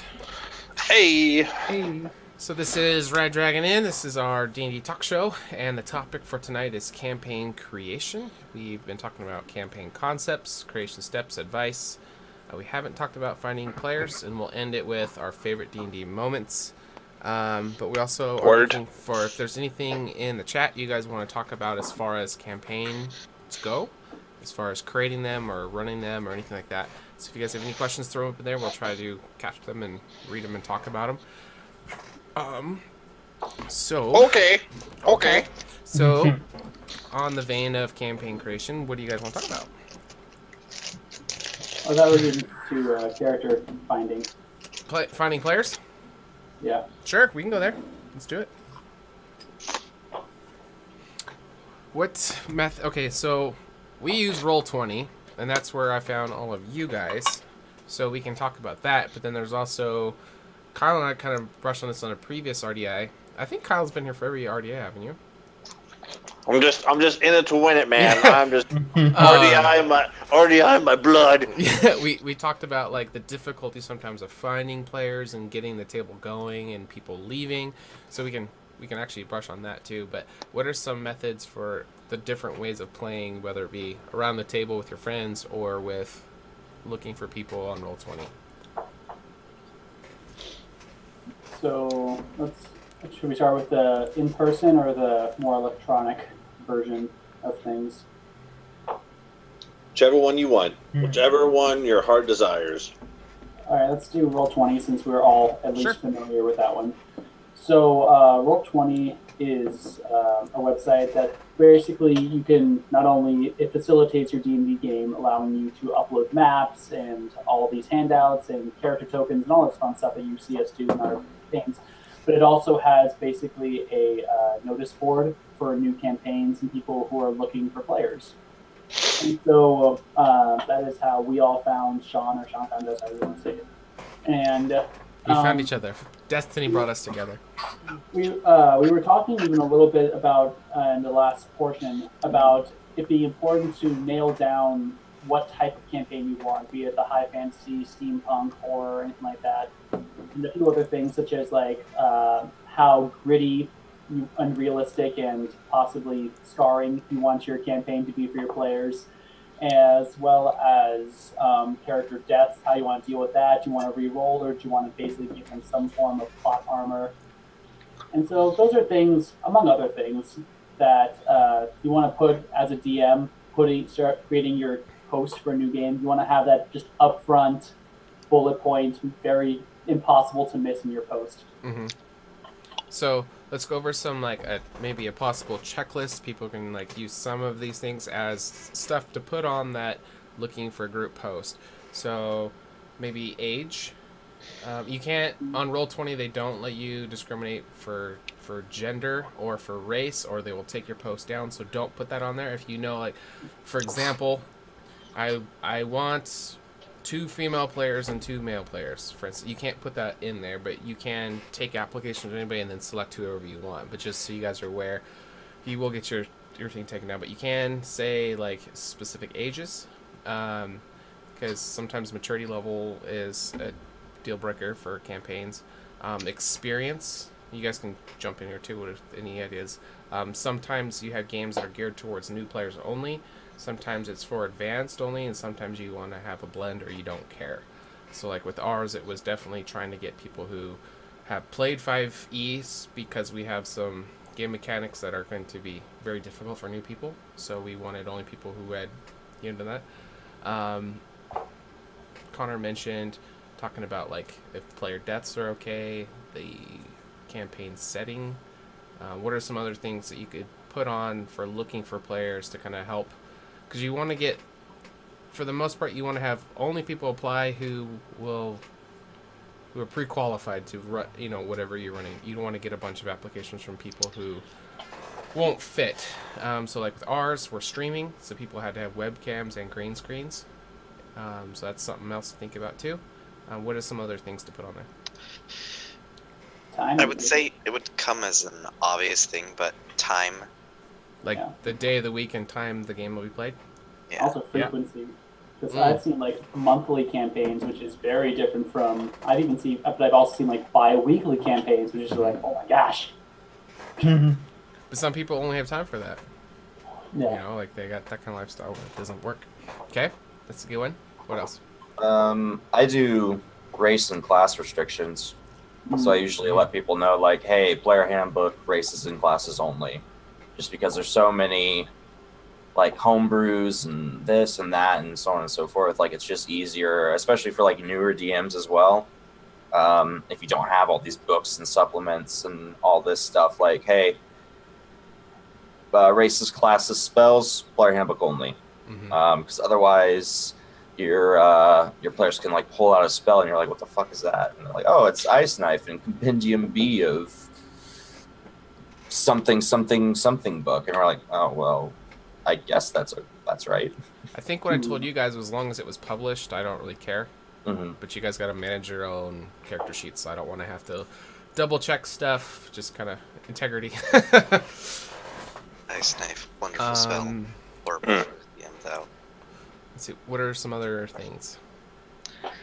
Probably, one thing I would definitely tell them is the level of experience that you want the players to be at. If you're okay to accepting beginners, or you want them to be intermediate or expert in certain levels, because that will also be like, if you're learning and you're okay with people learning with you and you want to have fun, then you just say this is lighthearted. This is just to kind of chillax, meet new people. Then you lay that out. But if you say, I'm looking for experienced D&D players who have played or DM'd at least once before on Roll20, which, by the way, they can check, because that is actually something on your profile. You'll have little icons that will tell you how many hours you played, and people will use those as ways to kind of gauge and see, have you played enough? Do I know that you have some experience? Have you played enough as a DM or a player? Whatever they're looking for. So definitely make sure quite clear for the players at that point to say, what level of player kind of skill you're looking for. Yeah, and I would look at stuff like how many rolls they've made in Roll20, not necessarily hours, because they could literally have Roll20 just be up, and they're going to rack up hours. So look at things that like are playing specific. Solemn said, finding good players seems very hard to me. There are so many pitfall personalities to avoid, in my honest opinion. So personalities of people, because the goal is to maybe not become best friends, but at least become friends and have fun together. So you're going to be spending time with these people over and over and over, and you want it to be people you get along with and have a good time with. You don't necessarily have to be best friends where you're texting all the time, but which personalities you bring in is an important thing. So what we did for it was, we put that out, people applied, we did group interviews and went through that process, and then they all helped select each other. But it was also who I wanted to be around. Just for instance, like they all rated each other, because Dylan in specific, he's a very brash person, but so am I. Him and I got along really, really well. He didn't get rated bad by anybody, but it wasn't the top recommended of people other people wanted to play with. But I got along with him super great. I understood him and he understood me, so he was selected. So it is about who you want to play with, and people just have to deal with that too. But yeah, personalities do come into it for sure. I don't know if I would you guys put that on the posting, or was that something you would just kind of weed out through the interviews? Personality types? I mean, what I do for my campaigns is I actually do a session 0 literally one-on-one with me. First of all, I actually put on a certain set of instructions for like, okay, you need to make your own post in the reply thing. So basically, I need to see if these people can actually read directions and follow through. If you can't do that, then I'm sorry. Yeah. And so if they can do that, then that's a step in the direction. And if I like what they've written out, I give a whole list of things that they need to include, like a list of questions. Do you have a stable internet connection? Do you have a webcam that works? Do you have a mic that works? And so I go through all these things, and if they list all the things that are required, and I like what I read, then I do a one-on-one, like a video interview. And I possibly even get into a session 0, like, okay, favorite player, you can play whatever you want, I will DM for you, and we're going to see how well we do together. And so that is my version of the session 0. It can last anywhere from, like, the little interview can last, like, anywhere from an hour, and usually by the end of that time, I know if I wanted to play with them in the game or not. Melissa's here. Hey! You. Hi. Heyo. Yo. But yeah, that's definitely true. When you have the players make an application fill out in one of the forums, it's great to not only put out information that they can help fill out on not only their stability, their times that they're available, their age, everything like that, but you can also ask questions and see how they respond in terms of will they actually be more narrative in their description? Are they short, sweet, simple answers? And, you can literally find a plethora of kind of hidden information from how people answer or choose to write their. In the most classic one, you could ask, like, if it was Kyle, I'm sure Kyle would say pick your favorite Ninja Turtle, and then he would find four of the same. That'd be his filler. So Yeah. Makes things so easy. It's very straightforward. and then you can also understand and see how people prefer to play by saying what class would you like to play. That's also a good thing to ask, because not only do you want to have a slightly balanced party, it's just kind of nice. It really helps when you have at least one of almost everything in there, but it's also good because you know that if you got like a bunch of people and they all want to play a paladin, it's like, well, unless you really want the campaign to be everyone's a paladin, you might have some problems. So Yeah, there's kind of two ways to go at it. Is you either focus on the players or you focus on the characters that they're going to play, like that they're willing to play, and that's kind of what you see through. Our take was more the people side of it. What kind of person are you?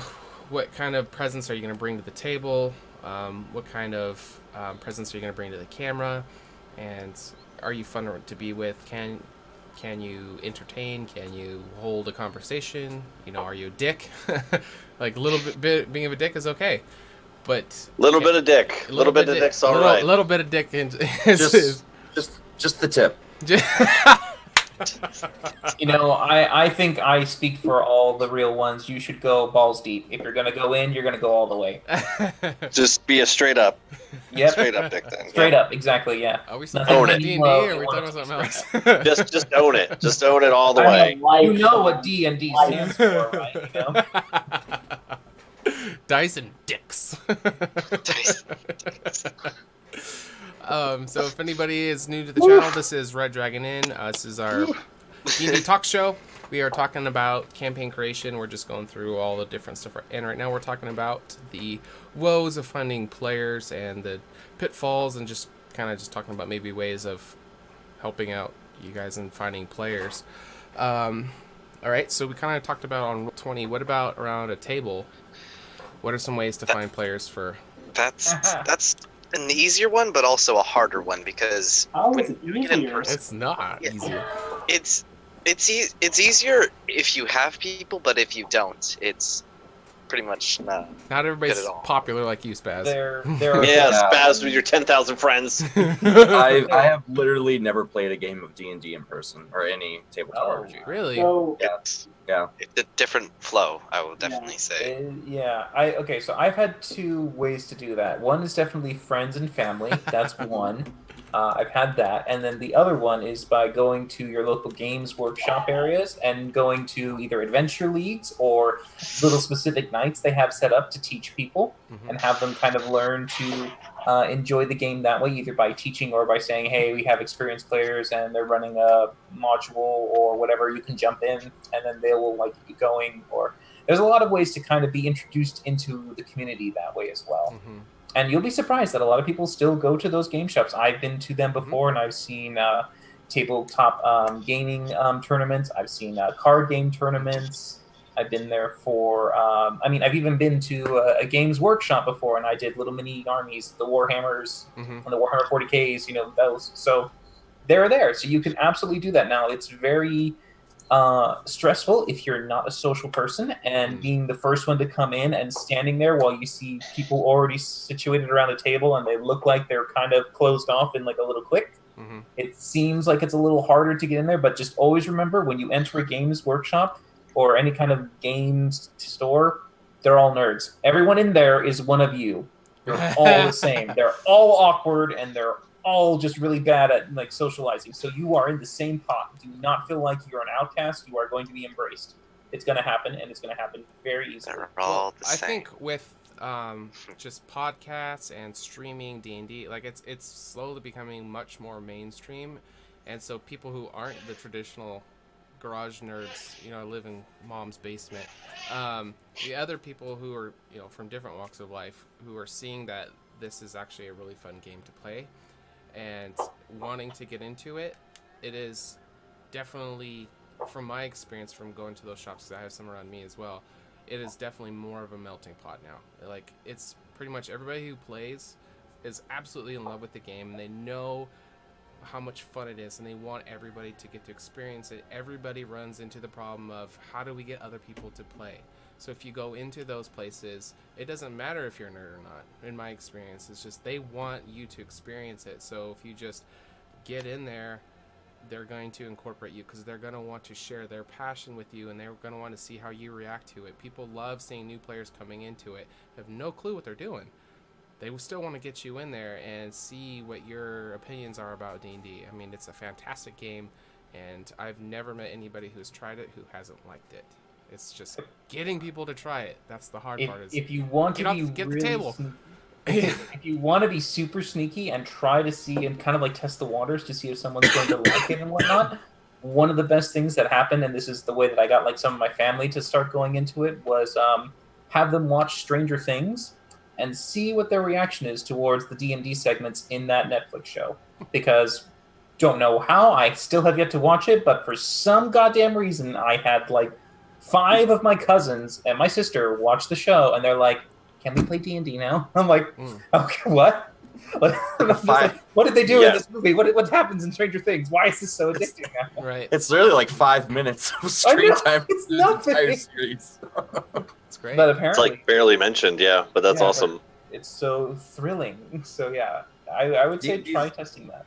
Well, how about this? D&D's on the rise too again. It is. It is. Which is beneficial for us because we're trying to get out there. I'm curious for each of you, just in one sentence, what's your favorite thing about D&D?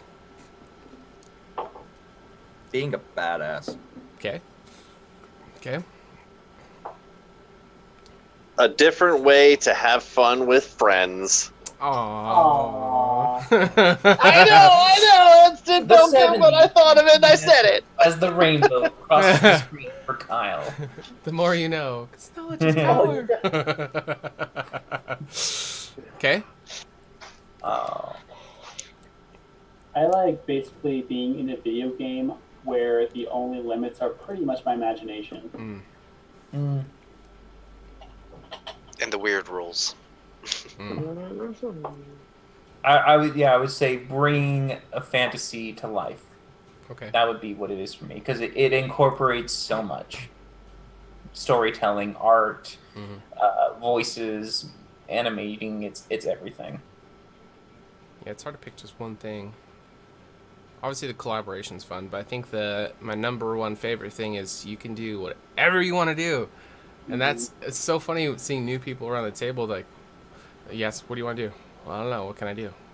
What do you want to do? What do you want to do? Yeah, you can do anything you want. It's so great. I love that. It makes lots of good memories. I like to laugh around the D&D like stories, as well as little things that happen where people can joke in adult ways or any other way that you want. I mean, like, you watch Laura Bailey and she says she needs help downstairs. Oh, that came out so wrong. And she's just like instantly was like, "Oh, we're going there. All right." And I think with the rise with just our culture and our media, everything is like so PC now. You have to be politically correct. You can't offend anybody. I don't give a fuck about that in my real life, but I mean that's becoming a very big thing in media. With this being a fantasy setting and everybody's role-playing characters, you don't have to worry about that shit. It's like nothing I say should ever offend you because it's one character to another character. It's just fiction to fiction, fantasy to fantasy. You can just do whatever the fuck you want, and I love that part where you can kind of just leave the real world behind and just do whatever it is that your heart wants to do. Yeah, and if your favorite halfling bard wants to conjure up a yeti with a giant penis to attack monsters with, he can do that. You can do that. That's the It was a thing. Yeti. Was it a Yeti? Yeah, it's a big old Yeti dick. I'm pretty sure that happened on our stream, yeah. It did happen on the screen. And he wished it only impacted more than one dwarf. Yep, just Didn't you make a giant gummy bear once too? Yeah, the gummy bear part. yeah. Yeah, part of my character trait is I can't run the same con twice, so I don't know if we'll ever see a Yeti dick again. I have to constantly keep thinking of things, but I'm pretty sure when I open my pants to the giant, it may have resembled a Yeti dick when I presented my own in Phantasmal Force. So see, I don't know. When you did that, I literally just thought it was one of those like trick mirror boxes when you look down and it's an infinity. It's like somehow there's an infinity pant hole where it just goes way further down than it should. Maybe What's you should have. Oh, go ahead. Go ahead. All right. I was just gonna say only he could see it, so it's whatever the giant. It's whatever he wanted to see. Before we get into the next question, Sure. Going back to finding players in person, I have found, is it meetup.com? But there are all these different social like activity groups that you can meet for, like, people use it for like hiking, people use it for sightseeing. But things in your local area, D&D does, I mean, it's very hit or miss. So I would do very much the same thing like I would do with Roll20. I would like set out I'd put out a posting, and if the people fill it out half decently, and you meet them on Skype or some other media first, and then make sure that they're not a serial killer. So because you're meeting them in person, possibly inviting them to the place where you live. And you have experience with this, Connor. I feel like this is a story. No, only for one. So my only in-person experience, I did it with work friends. And then one person actually that I just ended up talking to on Grindr, and we ended up talking about D&D. And you know what? He joined my campaign. There you go. That's cool. Why not? Plenty of fish. Why not? Harmony. Migrate from the tabletop to a different. Tinder. That's where we're They're going to start different our next platforms. group. Yes, to Tinder. a different horizontal surface, but yes. But no, we never did anything that way. Looking for fantasy role players. Yeah, I'm in the wrong room. I'm in the wrong room. Cosplay mandatory. Connor, you've got like this, greater sense of dirtiness, and yet apparently your player says you're super PC in that group. Are we? We said the F word so many times. We didn't make it 90 seconds in the first session before someone said fuck. He said our group is super PC. I think we're all actually the babies of PC principal point. The South Park episode, the PC babies. Oh, gotcha. That's what he's referencing. I know PC principal. I don't know the PC babies. It's the newest one. It came out the last episode was probably 4 ones ago when they actually had the babies. And then, there was an entire thing at the last episode where the PC babies go out and they do things to the world, making it a better place by crying. Great. The deal. But I'm guessing politically correct is what he's more referring to in your campaign. Like they'll keep to a more accurate word usage. No discriminating. I very much make it so that every action has a consequence, and that there are actually like political things happening in the world. For instance, like a lot of the campaign takes place on the Sword Coast, and tieflings have been banished. And if one is found on the Sword Coast, they can easily be killed. They actually just have to rescue one from being burned at the stake, which would be a very, very slow process. Mm-hmm. It depends if they suffocate from the smoke first. Well, drawing the line between like what people talk about and what their characters talk about is a big difference too. Like you can have racism, sexism, you can have bigotry, killing small children in game, but that's not necessarily something that should be talked about, like, say, on our channel where we're streaming. Like, person to person, we shouldn't talk about that. But if it's in a fantasy setting and it's character stuff, I think that's where you get kind of a pass. If Game of Thrones can get away with it, you can get away with it. Sometimes it's just too far. We don't show enough boobs to get away with it, though. Is that what we need to do? I'll start showing boobs. Every guy's got to flash their titties? All right.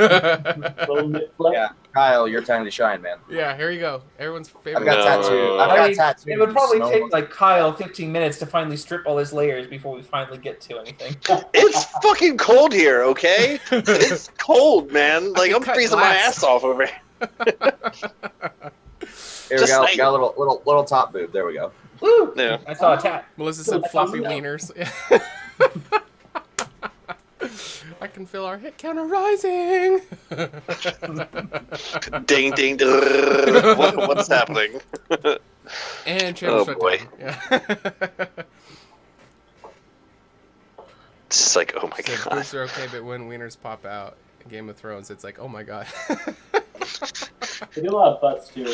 Oh no, Yeah. no! You see, when they pop out, that's when George Takei comes in for me. Oh my!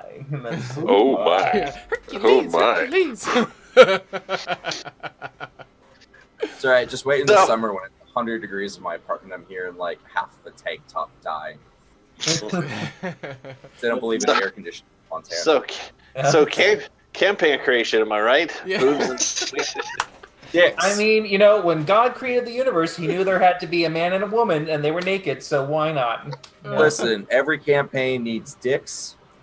It's just both as players and as physical. Well, how many times Aspects has of this Finley been phantasmal butt-ass forces. naked so far? We haven't even started the campaign. Yeah. I don't know. I don't know about butt ass naked. He was completely naked when For the you guys were jailbreak. in the jailbreak. He Yeah. in the jail. That was it. Yeah, I think otherwise he kept wearing a Yeah, robe. he's had his robe. He has his very, very aesthetically pleasing Japanese-inspired robe. But he's got dropped. his- yeah. He's dropped He's trow got a his few Asian times though. I think. Yeah, I shit in a corner last session, guys. Like, Finley has no more. Showed you dick Just- to a giant too.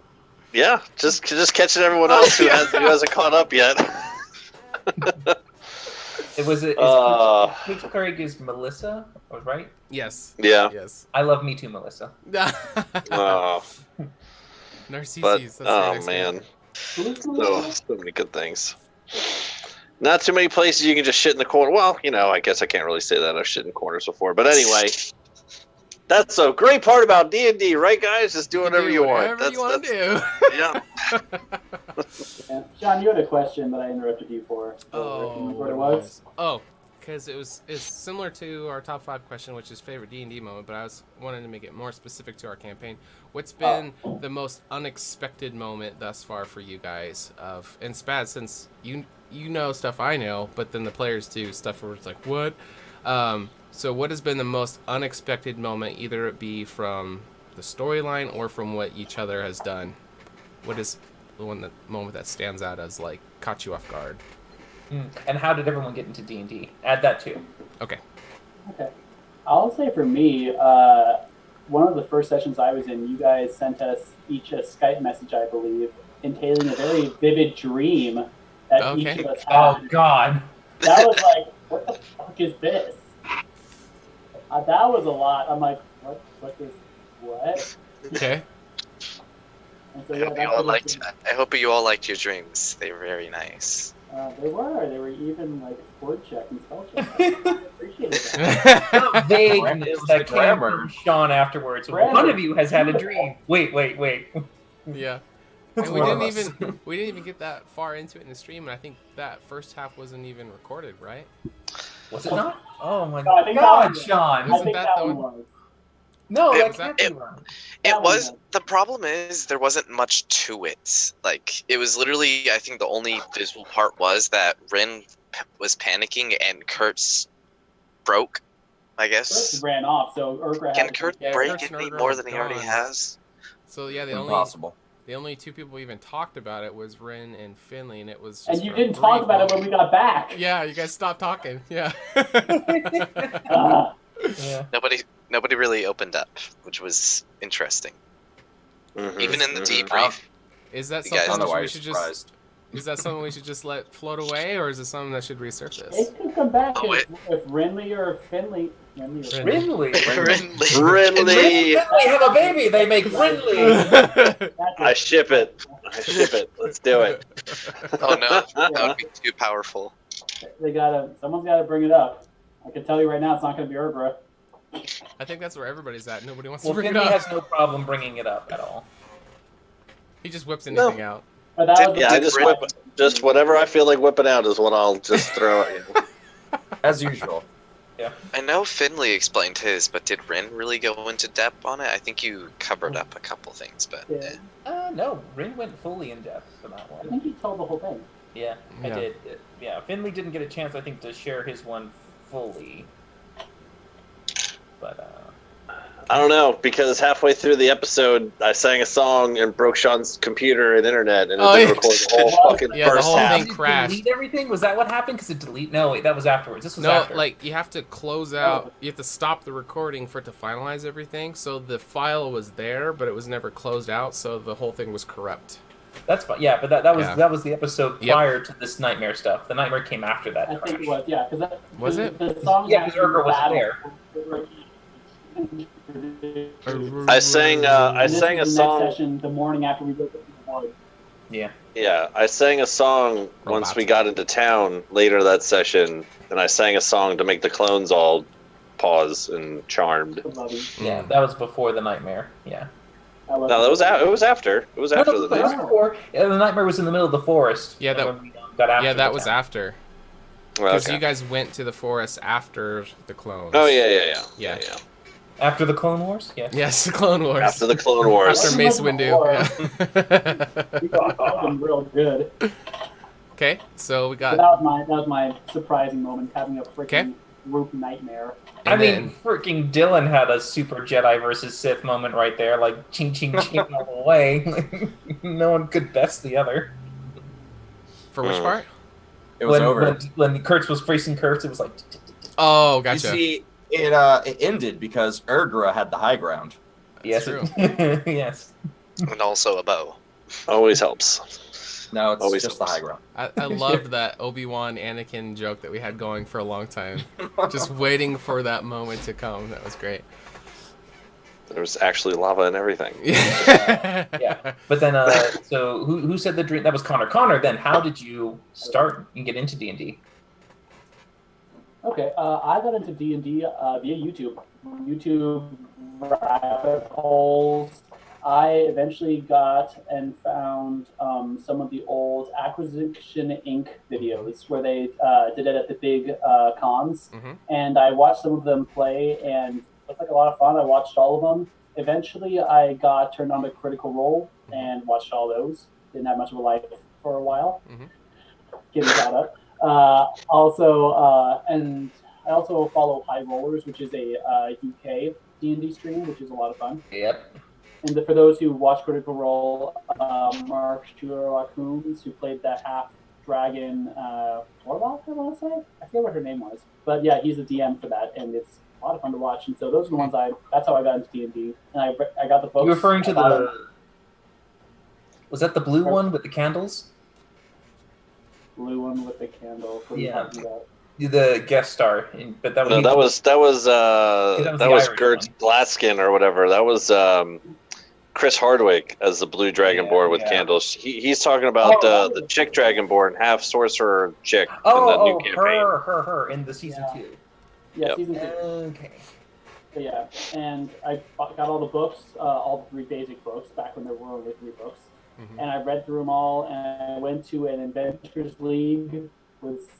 My experience was not great because I had everything ready. I knew all the rules, and I knew more than anyone else at the table, and I was just a player. And so I was not trying to speak and just over rules lawyer everything. And so then I discovered Roll20, and things have been better. Okay. Kyle. Yeah, kind of. All right, the first question again was most surprising moment in our campaign. Mm-hmm.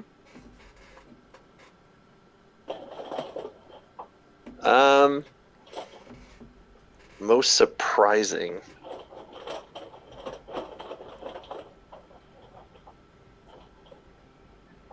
Do you want someone else to go and we come back to you? Yeah. Come back to me for that one. If, I'll think of an answer. Does anybody know what their if moment you was? want to wait, we have a good question from Clitstreak. Sure. How do you deal with completionist-oriented players versus the ones who are more focused on their own stories? So people who need to finish every aspect of the quest before moving on to something else, while perhaps other players want to take a new hook. Put it up to a vote. How do you Yeah. deal with That's fair. question-oriented questions? I think it's Um, referring to the same person.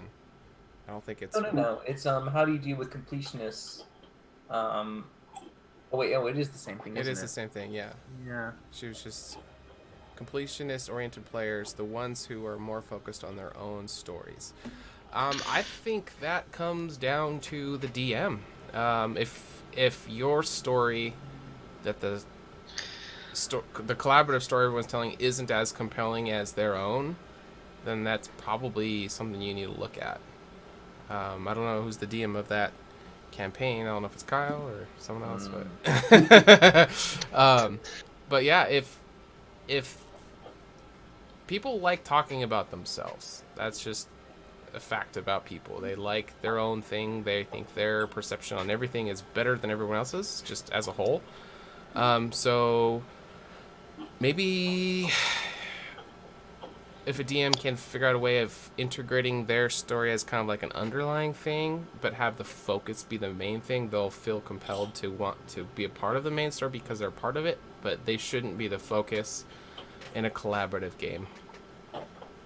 I think that depends on what part of the story you're in, too. I mean, we talked a lot, Spotlight comes up a lot, and, if you're in a part of an arc where this is where the story / DM is taking it, and it's going down someone's rabbit hole, if you will, in terms of story arcs and campaign and character backgrounds, and going this way or that. I mean, I think you as a collective group would be inclined to help that, because when the spotlight's on you, you would expect or hope that your supportive character allies would be helping you with that too. I mean, for example, like a Critical Role season 1 kind of idea here is when they're knee deep in the Briarwood arc in the beginning, that has nothing to do with Grog's background or the twins' background or Pike's background. I mean, that was straight up Percy stuff. You know what I mean? And that's just, now again, they're doing a show too, but at the same time, I mean, that was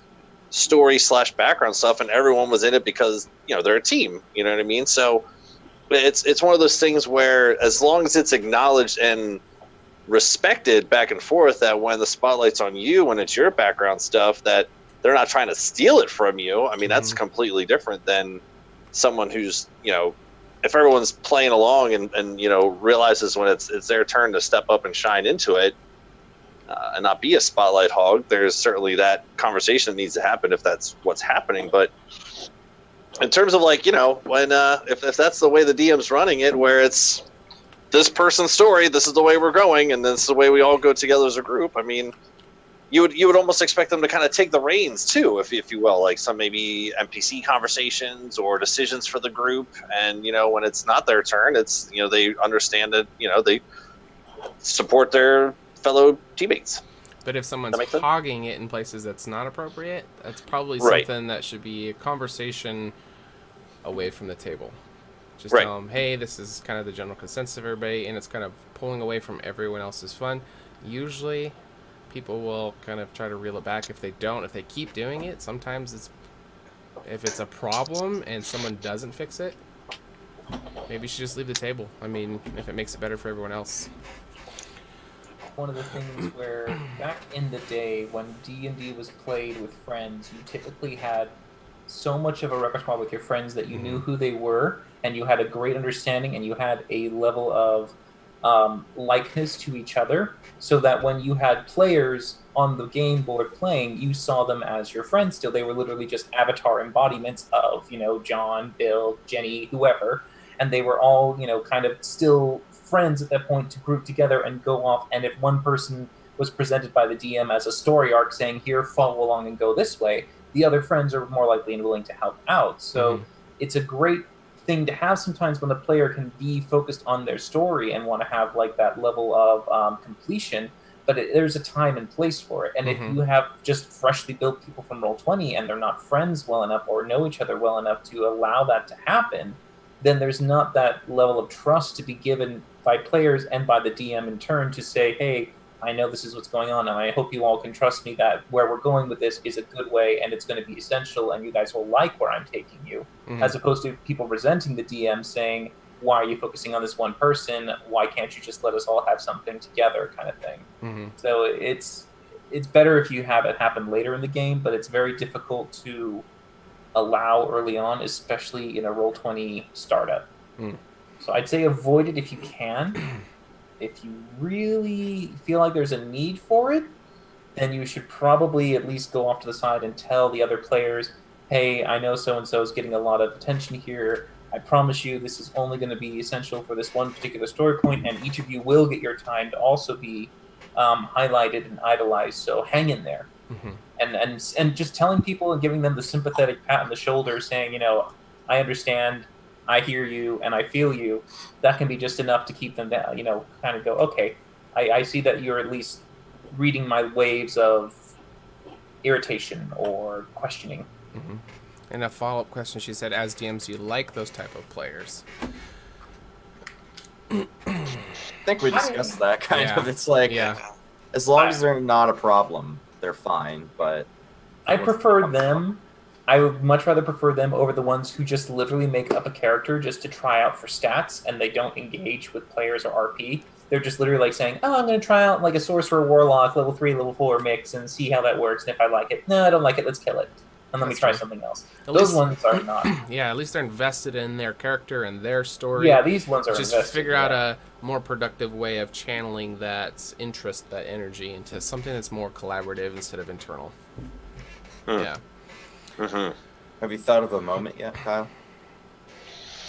Well, I mean, just off the top of my head, Finley wants to be able to interact and help and intervene wherever he can.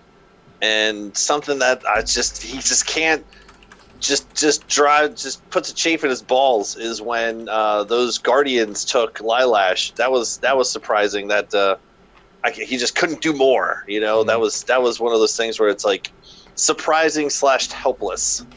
It's something that's ingrained in Finley's mind of a time where it's like couldn't save a damsel in distress. That's That one's still irking him. And I will have my revenge. I'll find those fucking Guardians, man. I don't give a shit. Hell or high water, man. I'll Finley will have his day, but he can be patient. Okay. But Kyle, how did you get into D&D is the second part. Well, a friend of mine actually got me into a game that we've talked about before, which is called Neverwinter. And we started getting balls deep into that and playing through that. And it was interesting when we first started playing, we kind of did a whole where you just kind of find the NPC and click. Cool. Continue. Here's your thing. Now go do the quest, trying to just kind of level up. Not really understanding the full mechanic of it, but he sent me over a link to Critical Role. And if I'm not mistaken, that was the first episode I watched was the cannonball contest that they had in the pool. I was like, what is happening right now? It's like, is it because I've heard of D&D before, and I have a conception of what it is, and I'm watching this, I'm like, so there's no dungeons, there's no dragons, they're literally having a cannonball contest. All right, cool, I'll bite. Let me see how this ends. And it ended pretty epically. And if I'm not mistaken, it was either that episode, the episode before, or after, no spoilers, where the Conclave came. I'm pretty sure it's right around there, if not even the same episode. So that was like, wait a second, we just went from cannonballs to fucking death and destruction. Good, cool, back to the beginning. And I just started watching from there. And then obviously, from watching, we were just like, all right, we need to play this game. So he had a friend at work who had played before and never DM'd before, and we sat down and just started playing, man. And just one thing to another, Roll20 got involved, and then we started doing those things in there, and met some friends on there, and yeah, man, wild ride in the last 2 years of doing this. But and now you're on your way to being a famous D&D streamer. Oh, just so many things, baby. We got the HotA going, and Finley's going, and all my friends are going. Man, it's good times. onto the horizon, onto the next thing. So, was that all the questions? I think it was. Yep. Yes. Nailed it. I got the poop emoji. Do I have one of those? I don't think I have one. So somebody else might have to help me out with that. From the last session, when you pooped in the I definitely need that. Nailed it. I definitely need that. Yeah. I need my own little poop emoji in the chat now too. Like the in the corner. Yeah. Yeah, I thought it looked good. If we make it to Twitch partners, we have a ton of new emotes that we can make. I have a totally new focus for this channel now. I just need a poop emoji. Okay. Anyone else? There you go. Surprising There's moments? mine. Bandit Clan. Damn, I wanted to go last, but I didn't want to steal it, but that was mine too. But go on. Just What part about it was surprising? Like just the fact that it worked. okay. Like, and we were even asking each other the whole time. We're like, "Is this really working?" We're like, yeah, we're just gonna dress up like them and walk in. And they're like, "Oh yeah, come in." We're like, Well, you guys all were using very convincing bandit voices.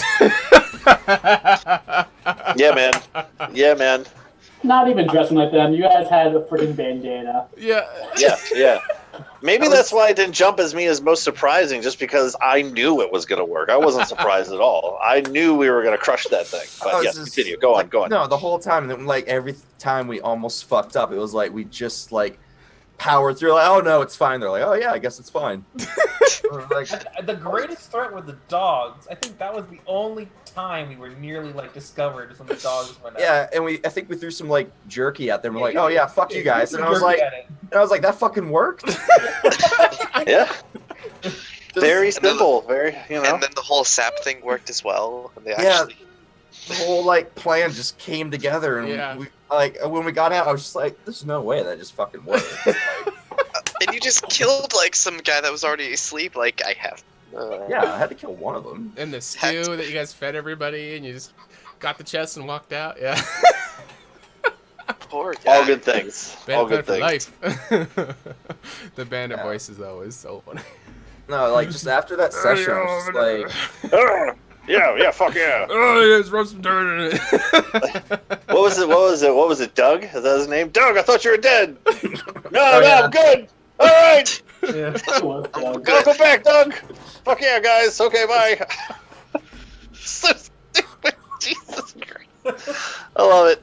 So good. So good. If you guys missed that, you got to go back to our YouTube channel and check it out. I don't remember which episode it was, but it was hilarious. We need to know what episode. I think it was We in the need to know, 30s, yeah. I think, but I don't know. 30 sounds Yeah. right. Yeah, I think it's around the 30s. Yeah, that sounds about right. we had that. That was the session with the murder scene, too. Yeah. All good things. Yeah, just great Lot of- things.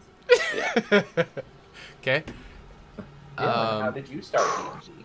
I played some Warhammer 40K's role plays when I was a teenager, and then stopped, joined the army. When I got back from the army, there was a shop that opened up like right down the street from my apartment that did like the little 40K miniatures and role plays and board games and stuff like that. So I'd go in there and hang out, and eventually I was just like, you know what, fuck it, let's give this a shot. And went on Roll20 and found a game and didn't like being a player, so I was like, fuck this shit, I'm just gonna be a DM, and here I am.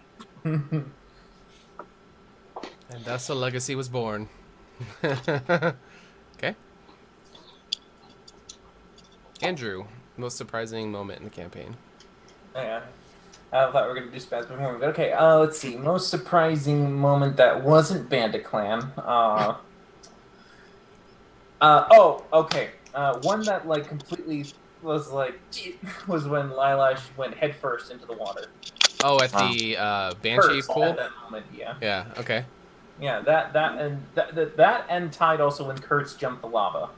Like, that, both okay. of those moments are literally jumping the shark right there. So, I mean, it was just like, great. Now what do we do?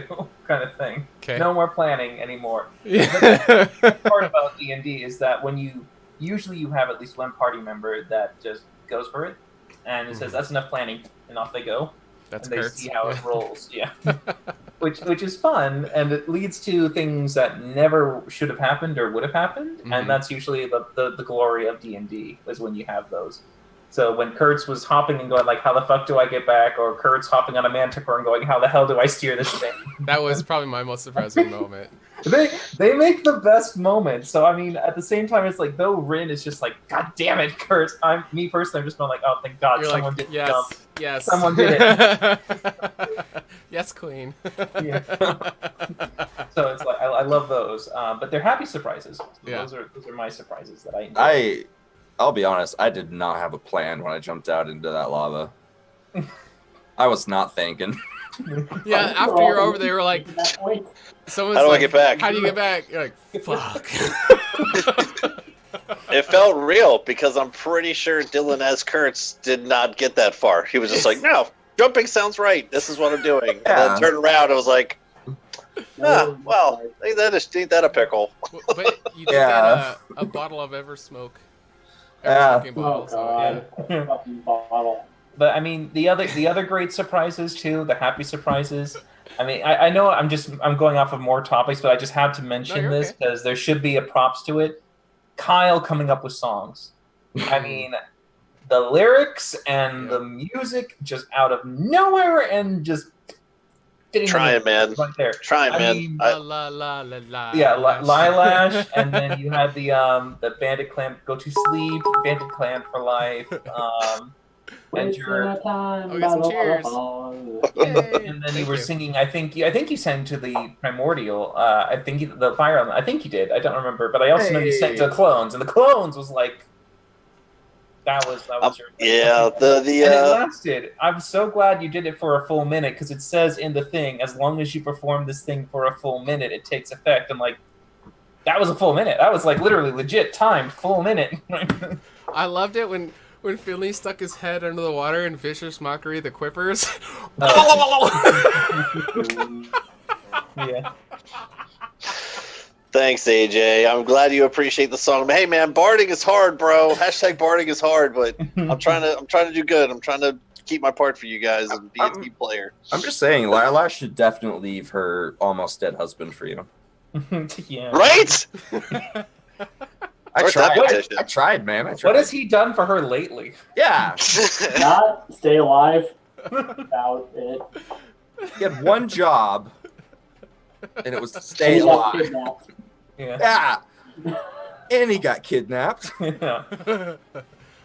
Jesus. I appreciate the love and support of my allies and teammates. They're really pulling for me. I like it. Fuck that other guy. Another surprising moment Bergen was Doggin or whatever the fuck his name is. when Kurtz was torturing Marcus, and then he killed him. Oh. I was like, what? A lot of people. I don't know why you guys were surprised. Honestly, like it really threw me off guard. Cutting off his Well, he fingers came and out of shit when he was nowhere. chained to a tree. I mean, one finger, two finger head. And then you guys didn't grab the belt. I was like, what? Like the conversation wasn't going anywhere, and he's like, "We're gonna cut off more fingers. It's not going anywhere anymore. Just kill him."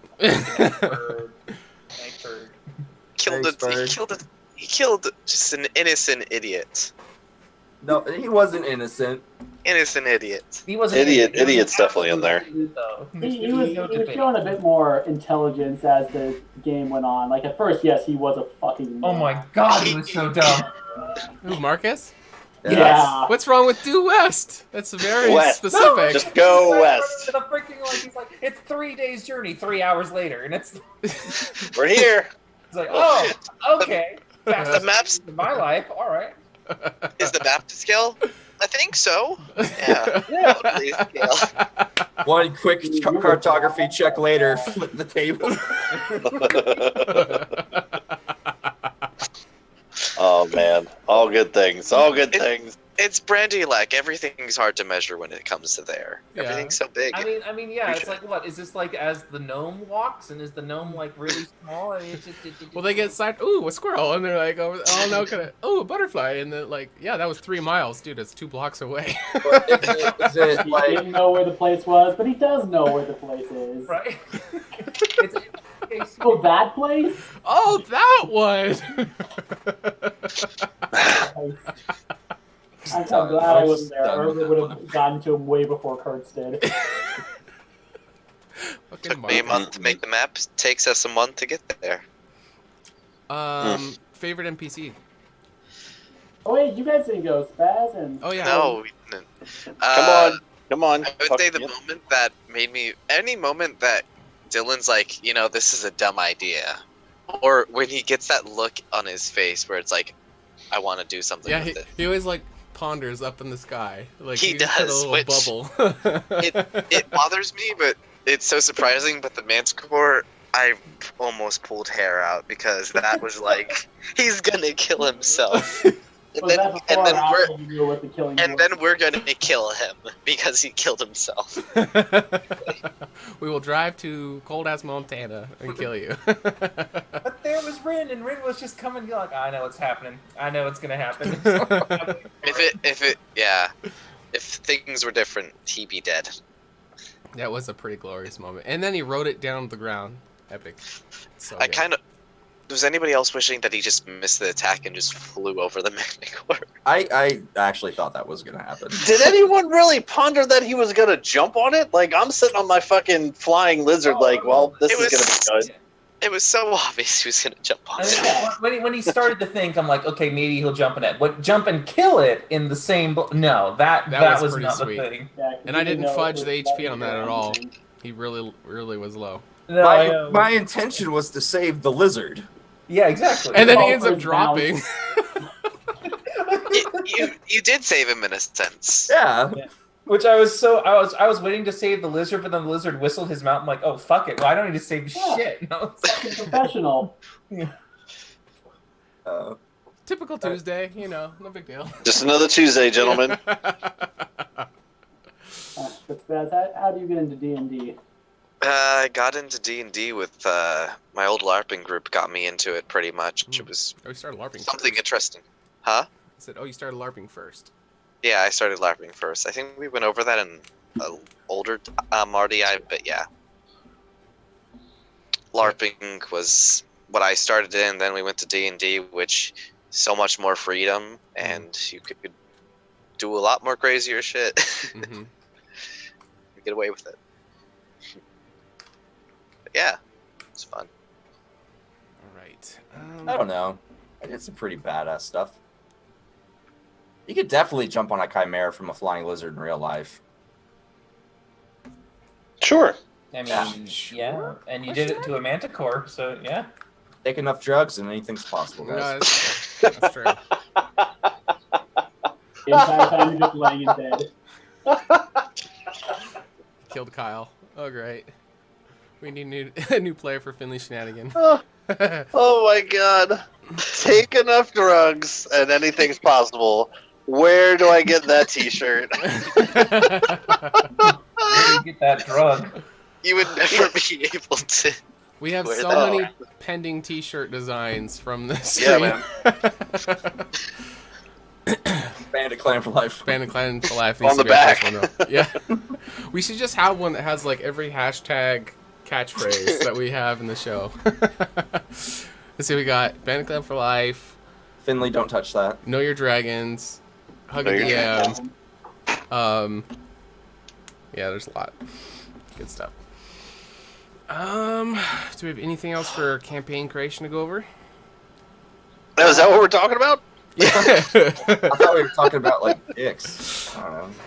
Yeah, we segued on that one for a bit. Enjoy your game. That's the biggest thing. Yeah. Like, if you're getting into something and starting it up and you don't, like, you lose interest or lose fun in it, change it up. Like, don't be afraid to scrap it and start over. Because I think we said it earlier. It's like, if you're not having fun, then your players aren't having fun. And if none of you are having fun, then it's just a waste of time. Mm-hmm. Yeah. We should probably do like a nice little brief bullet summarization of it. So like, what the first thing, second thing, Cal's been doing that in chat. He has. What's that? Oh, writing stuff down? Like the order of With creating a with- campaign. with drugs, anything's possible. That's fantastic. New tattoo. Step one, take a lot of drugs. Drugs, anything. Step 2, nothing. Step 3, profit. Repeat. Step two, find a chimera. Yeah, I think up towards the top of the chat, I was kind of writing some stuff down. talked in terms of about- things we were doing, but I kind of got away from it there. It was establish if it's going to be module or homebrew, and then pick if it's going to be Rails or Sandbox, and then it was genre, talk with players, get a feel for what everybody's expectations are, develop main storyline, talk about side arcs, integrating the backstory of players into the story. Session zeros and decompressions are really important for improving. Try to stay a plan ahead of your characters so Yep. you're not completely flat-footed. Right. Laying out everything for the players to know what to expect. Give choice where possible, illusion of choice where it's not, and then default to this is what you have to do. What else did we talk about? Breadcrumbs versus Breadcrumbs, more. And then make sure number one focus is everyone having fun, and be willing to adapt if it's not going how everybody wants it to go, because it needs to be good experience for everyone. Talked about it needs to be collaborative. Everybody needs to share the spotlight. Always try to do your best to say yes. You can put conditions on it and limitations, but if a player asks for something, always try your best to say yes. Okay. Rule of improv, yes and. Yes. The one thing I would say too is, we talk about session zero, we talk about decompressions afterwards. But one thing that I've been trying to do a lot with Wednesday games is, I say a lot, I should put an asterisk on that. I say every once at least a month, just have a real good, hey man, what are you doing right now? Nothing, cool. You want to talk about your character for 10 minutes? Awesome. And just kind of see, what their thought process is of where's your character right now in their head? What are they thinking about doing? What are they regretting they haven't done? Where do they think they want to go next? Because you as a DM, should kind of already be in their head of that. So, being able to take, I don't do it all the time. Maybe we do 4 or 5 sessions, and I'll do a real quick, 10-minute catch up with my players individually of just what are you thinking so far? We just got done with this thing. Maybe sometimes after you do it, sometimes after you do a thing, where do you see the group going next? Because then you can kind of see what all your characters are seeing, even if they haven't talked to each other yet, to do that. Does that make sense? So it's kind of a nice little, not only just the player of if they're having fun, if they're excited about where the campaign's going, and if they want more combat, they want more RP, there's that side of it too. But I've also found that it also helps to see where the PC is at in terms of, are they having fun, and do they are they ingrained in the story, and does that make sense? So it's communication. I feel like this has got to be the number one question that Kyle asks as a DM. Does that make sense? Does that make sense? To all his players, it's pick Kyle and every time. Well, because I ramble, man. I know that. I know myself enough to know that I fucking ramble. So after I'm done rambling, I have to just make sure. Does that make sense? So yeah, but that's hashtag. Does that make sense? That should be a t-shirt. Yeah. So many t-shirts. Awesome. Bandit Clan. Bandit Clan for life. Does anybody have anything they want to talk about, or any questions yourselves? Lilash is evil. No, she's not. Yes, she. God damn it. We're gonna talk about this because he said anything. She's evil. I know it. He said anything. All right, you're waiting to have that call it moment, basically. Does that make sense, guys? Lilash is Does evil. that make sense? Does that make sense that she's evil? Do you got that? Does it not? Let me relay the facts. Villages were burned down now because of her too. So. Alyssa speaks to all the quotes of Kyle. Does that make sense? I like it. What? Yeah. What are some things that brought you to this conclusion, and what All do you right. think her evilness stems from? All right. So first off, we have the Kinku, who are hunting her down. why would you have to hunt her down? She's a tiny little gnome woman, and these are professional assassins. Okay. She's obviously magic. proven. She doesn't have magic. She throws Molotov cocktails. I mean, they're not professional enough that you couldn't kill them. I killed them. Oh, I'm the only exactly. one who killed them. Yeah, so they're not that professional. I'm a professional soldier. I kill people for a living. Well, Yeah, what you're should be the- more you're the one skilled, calling soldier her. or assassin? Like, Assassin, mercenary, whatever. They're trained Assassin. professional killers, like me. Okay. Moving on. One of them I digress. said that she was lying right before he died. Okay. yeah. Then her story about how she escaped from them is also shady because, oh, I have this magical ring or bracelet with acid in it. Why? Why?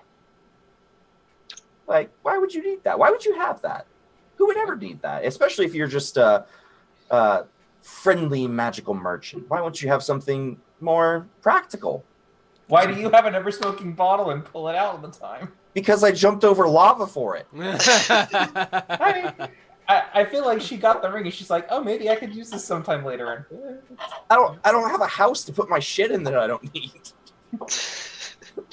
Touche. Then, when we got to town, there was the whole thing about the banshee. She's like, oh, no, we're going to steal this supposedly saintly figures, tears and sacred powers that are tears and gifts from the gods. She was like, we're like, all right, well, maybe there's some way that we can make a deal. She's like, no, we're just stealing them. Let's run before she finds out. Okay. The only person she's cared about that I have killed is Marcus, who is also involved in the cult. Okay. I kill a lot of people. Big I difference. kill a Care- lot. She works take for care the, And he's the She one works- calling people she works evil. under the mayor for a bit. She works for the mayor. Yeah. She had a conversation with the mayor that I believe it was Finley and I stopped. It was just chill conversation. She's been doing this for a while. She had these fucking globes that we touched, and those caused clones to appear and kill who knows how many people. Oh, the urns. And- Yeah. Okay. Yeah. And if we weren't there, I'm pretty sure she would have tried to steal she would have taken the fleece whether or not we agreed to help her. If we probably weren't going to help her, she probably would have either stolen it or slit our throats while we were sleeping. And Or she pour was, acid She's down a my rough throat. one. and I she mean, was arrested by the high priestess of the temple. Yes, but I you don't really care about that. I don't care about her. Okay. I'm taking this from an outside perspective, not from my character's perspective. I would argue that people do crazy things for loved ones and much worse things for loved ones. Ooh, what would Kurtz have done to save anybody in his past? Killed a lot of people. There you They're go. dead. There you go. Killed- So maybe you're evil. I probably am. He's been calling Lilash evil this entire time, while admitting to killing hundreds of people. More than that. Yeah, you listed off as something in the thousands once. Yeah, it's in the thousands probably. She's been doing this for like. Kurtz You've can't admitted count the of eye. destroying towns and cities. Hey, the debate here isn't on whether or not Kurtz is evil, it's whether or not Lilac is evil. Let's stay on fucking topic, all right? All right, I would argue You would argue no? because of the intentions. Okay. But I also, like myself, I don't believe in evil. Okay, she's a baddie. How's that? He's I believe Is she that on the she's dark or the light side of the prioritized force? certain things above the needs of others, for sure. It isn't. I can't remember the exact statement. Does it say like the road to evil is paved with good intentions? The road to hell Ooh. is paved with good intentions. Hell. Okay, hell. Ooh, But yeah. same. Yeah, there you go. Maybe that's why Finley's got a thing. He just likes bad girls. That'll be our barometer moving forward. If Finley shows interest or not, will be the parameter if it's a good girl or a bad girl or not. What we're gonna It's have like to our do own. is put Alundra and Lilash in front of Finley and see which one he goes for. It's like our own little zone of truth. Yeah, So that, what would you go for? So the dead girl from the bear, she was a baddie, right? Because you were Well, see, there's an asterisk. Just because she's dead, So now it's just a matter of if it's hot or not. That's just all that was at that point. Oh, with the mauling, the bear mauling. Yeah, which apparently she was hot. So I thought you'd be more interested in the No, half work. wait. Are we talking hot in terms of like appearance or hot as in body warmth? Because I was going off you talking body warmth. And you saying that. Well, no, it was a pretty recent death, so That's why I was going. she's still warm. Fair game. Which one were you meaning? Oh my god. I don't think we want to know which way he was leaning. listen, it's sometimes you like them a little cold. It's all right. Follow It's and hurting my subscribe, soul. guys. It's hurting my soul. Follow and subscribe. Oh, blow dryer. Blow dryer. You have prestidigitation. You can warm or cool an object, right? You can Bad use of that spell. That is so bad. The best use of that spell. right? Is it also bad to know that you can also change the flavor of things as well? Wow. That's why Finley became a bard. Yep.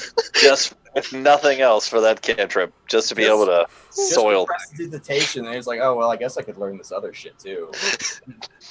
She no longer tastes like rotting corpse. I mean, Change her into a different adventure scent. I guess I'm glad that Finley still considers her wants, even though she's way past that, enough to go down there to need to taste the flavor. But yeah, okay.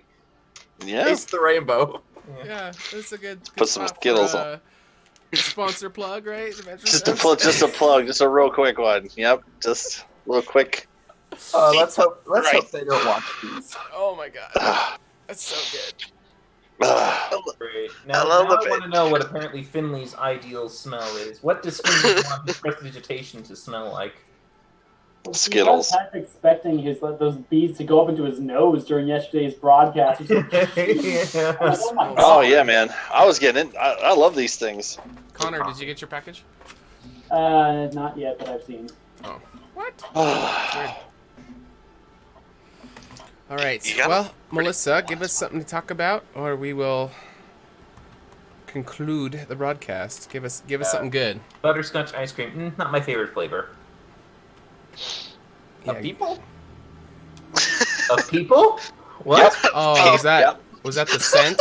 This I think What? she's talking about the scent. No. No, I thought we were still You said talking you had a about. topic, and the topic was butterscotch ice cream. No, I Oh. think because we have What? a delay in the stream. I think that's why. Oh yeah, What's She was Kurt's probably- favorite flavor?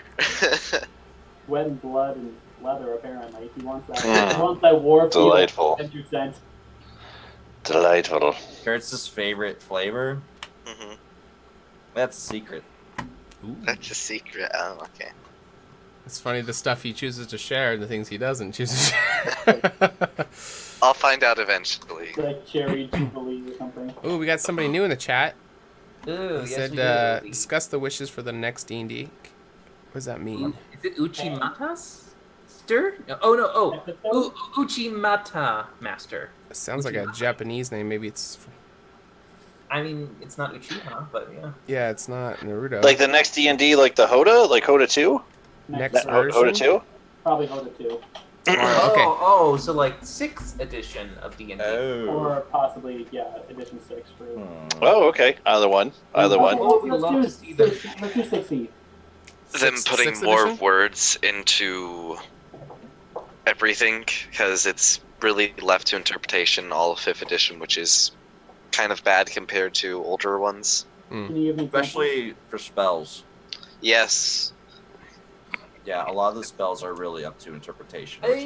I will say it's one of those things where I've looked at this a lot of the times for spells. You really have to go back into like page 1, and it's almost without. They just don't reference the first rule that is expected to have been already known. So when you read the rules of the first spell, Mm. they fall off the first rule that you're supposed to have memorized. So it's Yeah. kind of hard to make the connection sometimes. I've had Well, that happen to me. The wording is really shitty sometimes. I'm more comparing this to my knowledge from older editions, where it used to be like What was a it, single Pathfinder? spell was like 3.5, 3.5 and backwards. My experience is spells used to be several paragraphs long on ways to use them and all stuff like that, explaining everything, which was very helpful because it would give you a good idea of what you can actually do with it in full detail.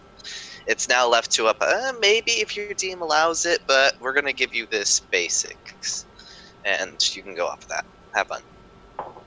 Which causes a lot of bad interpretations and a lot of people nerfing spells or throwing them out right. Well, you know what I would love to see in the next version?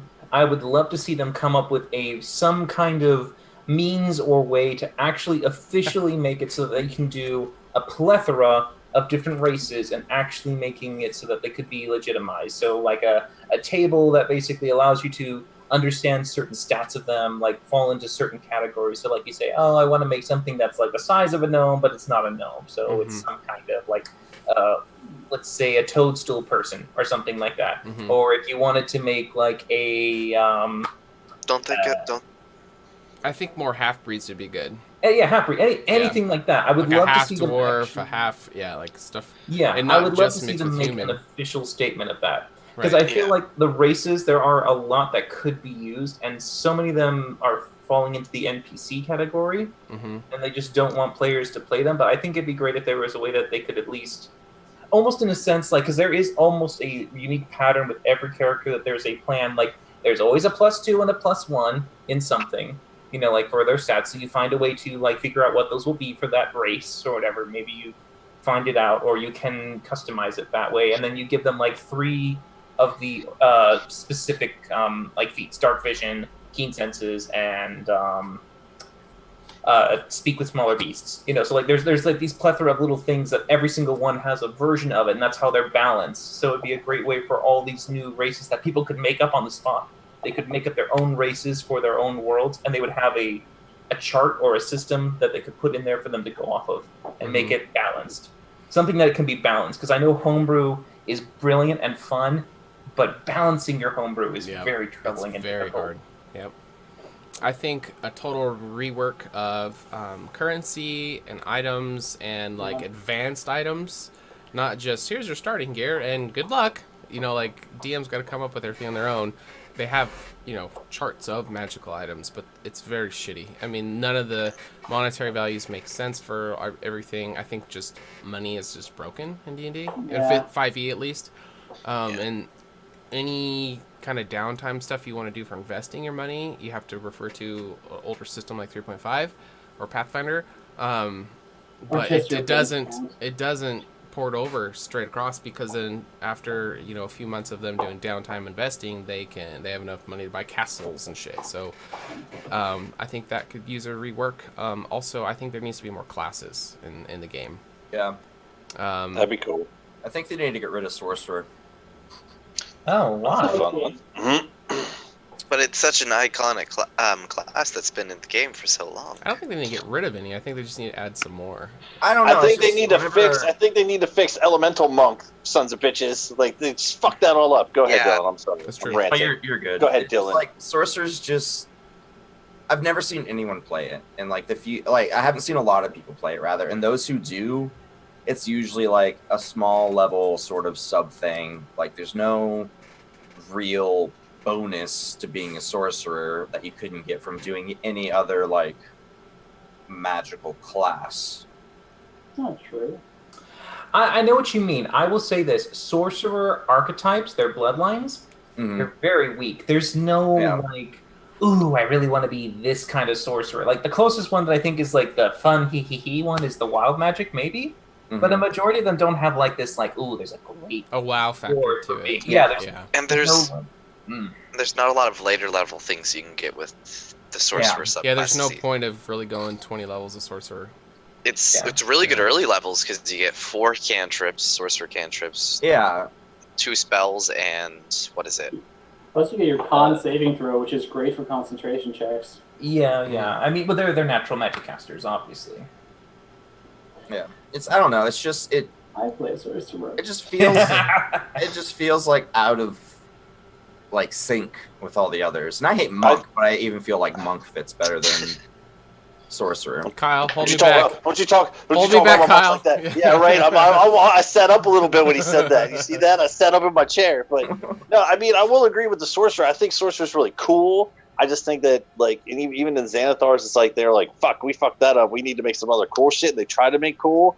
They just still haven't, like, figured out the cool way to do a sorcerer yet. Like, I feel like almost Wild got Magic, forward. although Dilly, maybe dilly. cool and hey, Hey! thank you.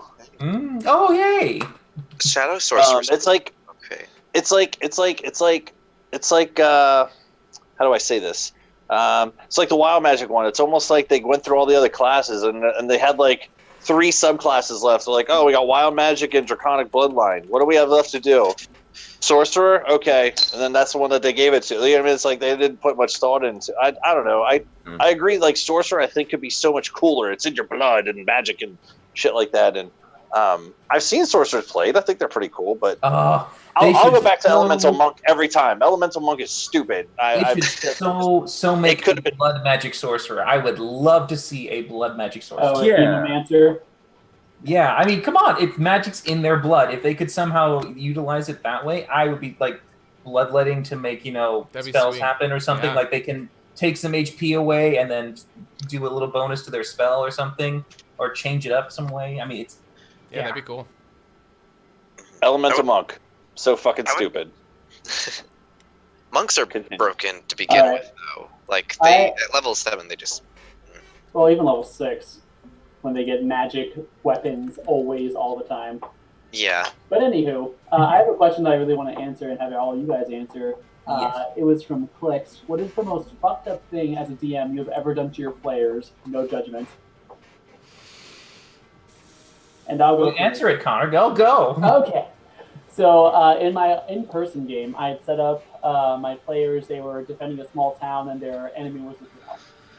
So. Eventually, what I presented them with was they found the drow's lair, and so it was like a cave or mouth of a cave. And what they found was a bunch of drow that had been tied up and gagged and were unconscious. Now, I had told them that one of their allies had already come through, and basically, what do they want to do? And so the obvious choice was: are they going to kill the completely defenseless drow so they can't kill them later, or are they just going to walk them by? And they killed all of them except for one. And once they woke them up and actually used one of their healing resources, they found out that these weren't drow. These were the townspeople who had been magic to look like drow. And so they essentially murdered almost the entire town except for one person. Kurt's winning. Wow. But any normal character would care. That sounds like you want your players to say, "We're going to go dark in this campaign. Are you okay with that?" Well, I want. That was the most effed up thing I've done. Basically, giving them the choice, and it's like, well, I mean, you didn't have to do it, but still, it's pretty fucked up. The most fucked up thing that I have ever done to players hasn't happened yet, but is planned for this campaign. There's going to be some shit where you guys are going to go try to sleep after the game's over and just yeah, I do that every night, so it's on a regular. Yeah, we got some stuff coming. Be prepared for the Ice Age. Don't spill the beans. No, I won't. Most messed up thing I've ever done to my players was give them a magic ring. Magic ring. Magic ring that they couldn't identify, and it takes an action to use. And there's a 5% chance whenever you use it, it can summon a kraken wherever you are. That's just funny. And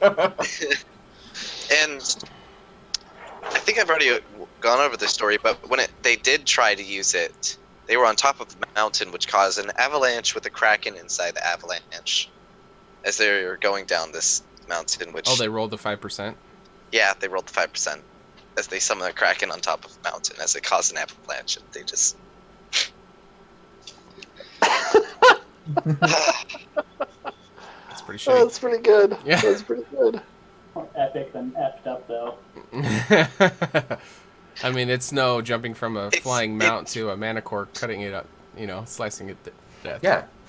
But that's funny to me. Oh, the avalanche from the Kraken? That sounds pretty cool.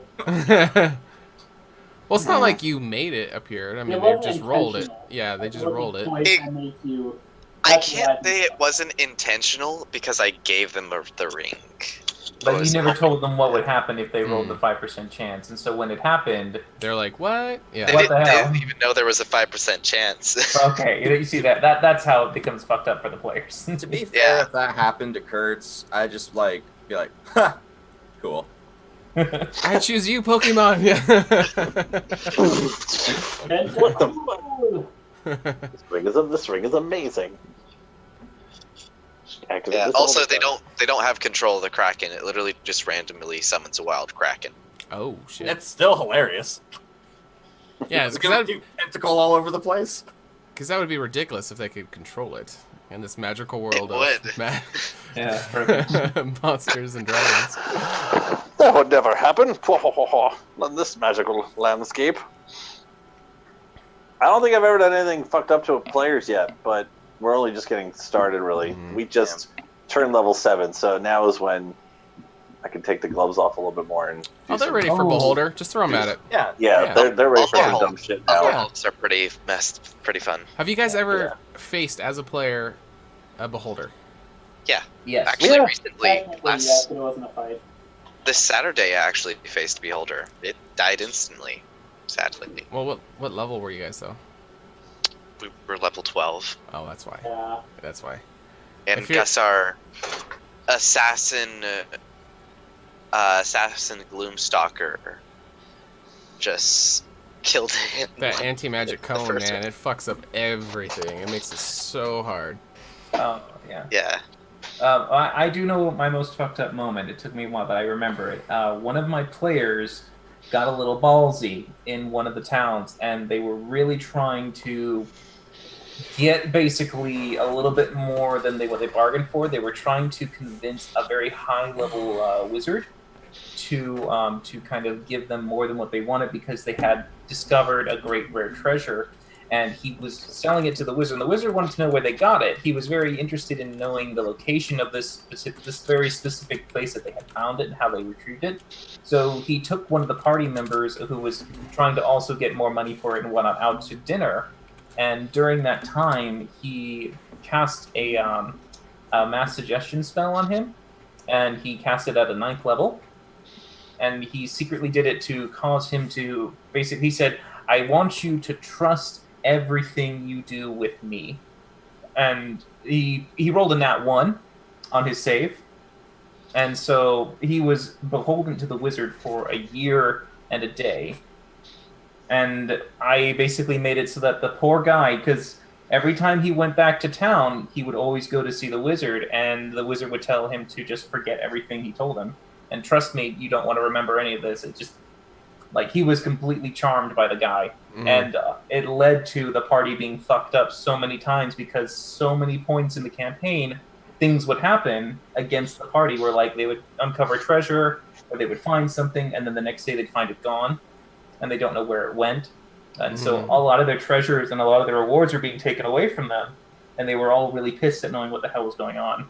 Mm, Before eventually it was discovered that it was him mm. because someone used a detect magic identify on him and found that he was under the effects. And they tried to dispel it, but they couldn't do it yet. So they were just like, they had to watch him from there on out to see what he did. Wow. That's pretty fucked up. It's kind of cool though. I mean, I have fucked up stuff for my characters' backstories in their game. I mean, but I don't want to necessarily say it. I've got one. You know? So I had this player. This is actually from the first campaign I ever ran. Her character was deaf, which I thought was really cool. But she met with the Fae Queen of Winter, who blessed her with. She made a deal with her to get her hearing back, but she didn't specify the terms. She's like, "Yeah, I'll pay you back someday." And the whole party was like, "No, don't do that. Like, that's a terrible idea." But she like went with it. So then further on down the road, the Fae Queen came back. She's like, "Hey, I want your sister." She's like, "What?" She's like, "I want your sister." She's like, no, I'm not going to give that to you. She's like, all right, well, then you'll have to pay me back double. She's like, okay, fine. So then they go to this town and they find this orphanage with these two kids who are like psychically linked. And the Fae Queen comes back and she's like, hey, I want them kids. And she was like, no. So one of the other players was with her, and like he tried to like defend her from the Fae Queen. He lost both. She ripped out both of his eyes. And she's like, okay, so I'm either gonna kill your friend here, unless you burn down that orphanage. Jeez. Was this Mab? Yeah. Yes. Very good. And the girl had like a complete fucking breakdown, like in real life, and like had to go to the hospital and all this shit because she like couldn't stand the stress of it. I'm like, you could have just said no, like to me, and like told me that this was a little too much for you. But yeah, she like burnt down the orphanage in order to give the guy his eyes back and killed like 50 kids. Wow. Even I was like, damn, bitch, like you could have just given him your sister. So just give him the 2 orphans. Yeah. Like, she wasn't going to kill him either. She just wanted him to take back. I mean, yeah, it's just 2 orphans. It's like they've got no parents. The queen's going to adopt them. That's Yeah. thing. I was like, Jesus, okay. But Mab is an interesting Fae Lord, though. yeah, I felt kind of bad about that one. It was funny, though. Our new follower did have a question for us do you like the old role players or the new role players, aka people who did it in the past when you did it with them, or the more people who are picking up on the mainstream? I think majority of the people who played in the old, what they were used to when everything, like what Spaz was saying, was super lengthy and like they all just naturally became rules lawyers. And so bringing them into like a 5e... Yeah, shut up. You're a rules lawyer. Spaz. I know you. We work together all the time. That's why I keep you around, because you know the rules and I don't. I know the rules of several editions. Not healthy. But as a player, or having players that are rules lawyers can be really frustrating as a DM, because sometimes just like, shut the fuck up, I'm trying to run a game, and they get so caught up in the semantics and the verbiage and no, that actually does this, and you're like, well, that's gonna fuck up the whole storyline, and they would rather it break the game to stick to the book than just the rule of cool. Not every single one, but that's what I find with older edition players that I don't like. But if people are cool about just rule of cool, and it is nice having people come to the table who know more than you do, so they can catch mistakes that you make for rulings and stuff. That's been my experience. But I like my old players because I was DMing. I was DMing and playing with thespians, so everyone was in theater, so everyone role played like mad. It was like crazy sometimes, over the top Renaissance fair kind of acting, but it was fun, and it was very, very great to have that level of commitment that someone is willing to put in. And when you can feed off each other that way, when you're on stage and you're all basically like saying the right lines and you're just kind of building up, and it's like, yeah, we're in the environment, you fit yourselves into the character, it's great. And sometimes I know in the new players, they're inexperienced, of course, compared to some of the others, and it's hard to judge them yet because they're still growing, they're still green. Mm-hmm. So but I think you can eventually get a feel for it, where some players fall into it and go, and they know what they want, and they're great, and they can just be just as good as all the people who have done it for years. And then some of them, you can see that they're trying, or maybe they want to test it and see if they like it, and they're just like, yeah, I like the stories and I love the things, it's just I'm not that good at playing out, kind of thing. Mm-hmm. So I always go by the rule of giving everyone a chance, and giving them a chance to grow and change. And if they don't, then you still had some fun, and you had maybe probably about a month's worth, and saying, great job, guys, this is the quest, you completed it, hope you had fun. I've taught a lot of people how to play D&D too, like a lot of new people into it, and I got burnt out to now I don't even do it anymore, because it just, you can only get to a certain threshold as a player when you're new. Like, some things you only get from just experience, being in multiple games and knowing really how to roleplay. Some people, like if they have theater, they can fall into it really quickly.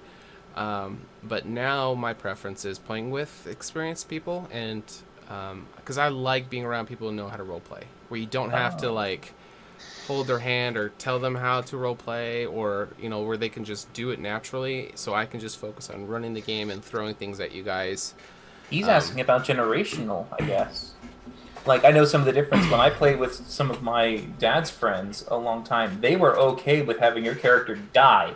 Like, in a session, if not one character died, it was a bad session. Someone had to die. It was just like, you expected that shit. There's different ways of playing, and I will say that it's very strange if you play it with a different generation.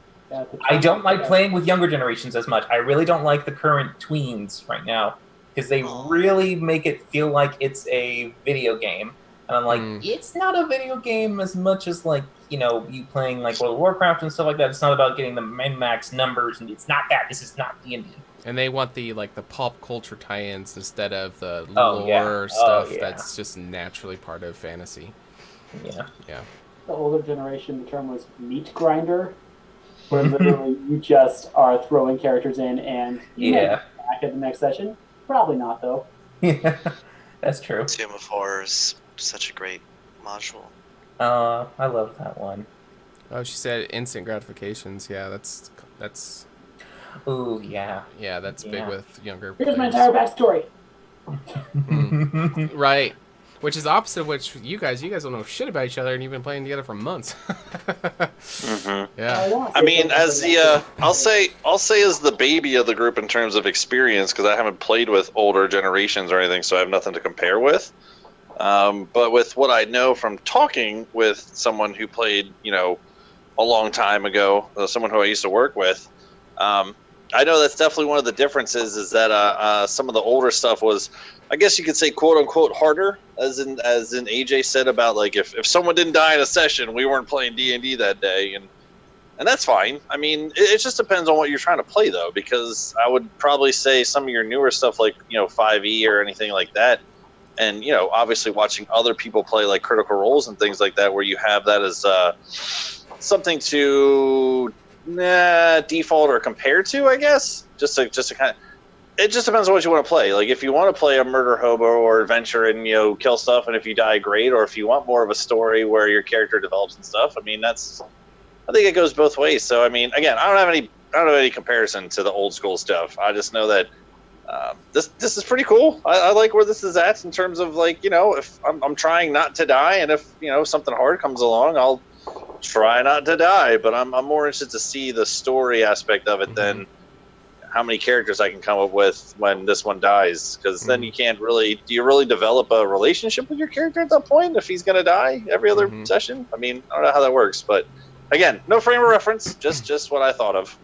I don't think there's a wrong way of playing as long as everybody at the table wants to play the same way.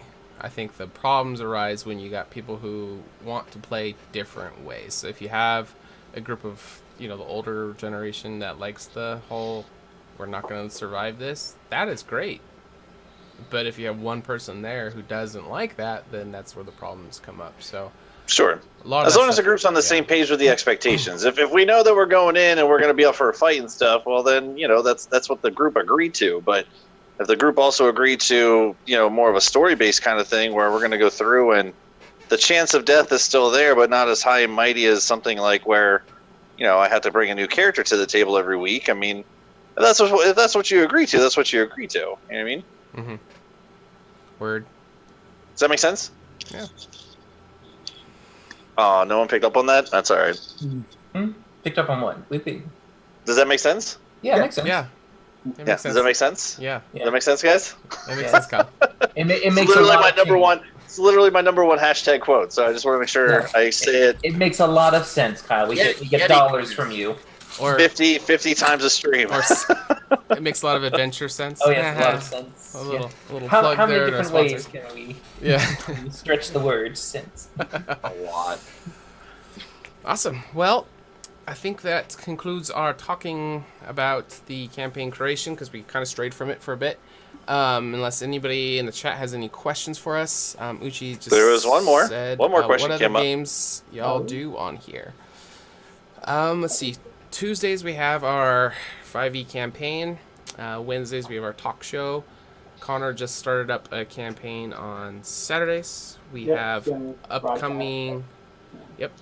11 a.m. Pacific Standard Time, and it's just not going to be technically streamed, but I'm going to be online to be in the chat if you guys have any questions. We're just going to play the videos of the campaign that takes place on Sundays. Okay. And then we have an upcoming PvP tournament that we're trying to launch with the new year coming up. Our hard launch for the campaign starting is January 8th. January 8th. And that's And it. there's the other one we're going for Monday. Yeah, how's that going? Going pretty good so far. The one, remember, Sean? Oh, yeah. Sorry, go ahead. Yeah, the one. Yeah, it's the. I think we're going to be trying to start up another campaign and try to broadcast it also live on the Twitch channel for Mondays. That one will be starting a lot earlier. We've kind of agreed that the timing for that one is going to be between 4 and 4:30 PST time. So about 2 hours before this. Yeah. And I am trying to find other DMs to run games during the day too, so we have content, different time frames during the day. I talked to my Wednesday group, and I don't think they're that all opposed to me recording our sessions Whoop, whoop. and putting them on Exploding here. them? Sweet. Yeah. Yeah. Getting a little steampunk action in here. Yeah. Did you hear that, Melissa? You're going to be on the You gotta be a star. You gonna be famous, girl. Oh man, lots of the good things coming to the HotA channel, guys. We're doing stuff. We're also kicking around the idea of streaming us playing Neverwinter together, which is a video game. We don't know if we're gonna be able to do it because of timing, because we all play games, we all run games, we all do a bunch of stuff. But that would be fun. That would be super fun, I've never and played it before. yeah, it'd be great. We could everybody just start new characters and we all run through it together.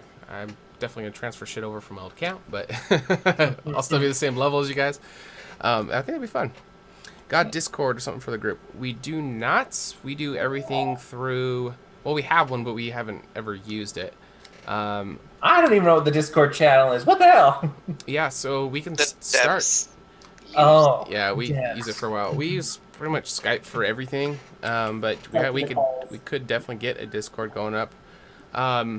We've been doing session 0 for a while. This is the first time I've streamed. This is the first time I've DM'd games through Roll20, and so this has been a very long process of learning how to do everything. But we're finally getting up and running, and at the start of the new year, which is right around the corner, is when we're officially trying to have everything going consistently. So it's been a long learning curve, but we are now at the part where we're ready to start pumping out content. So drop us a follow. You'll get notified of anytime we go live.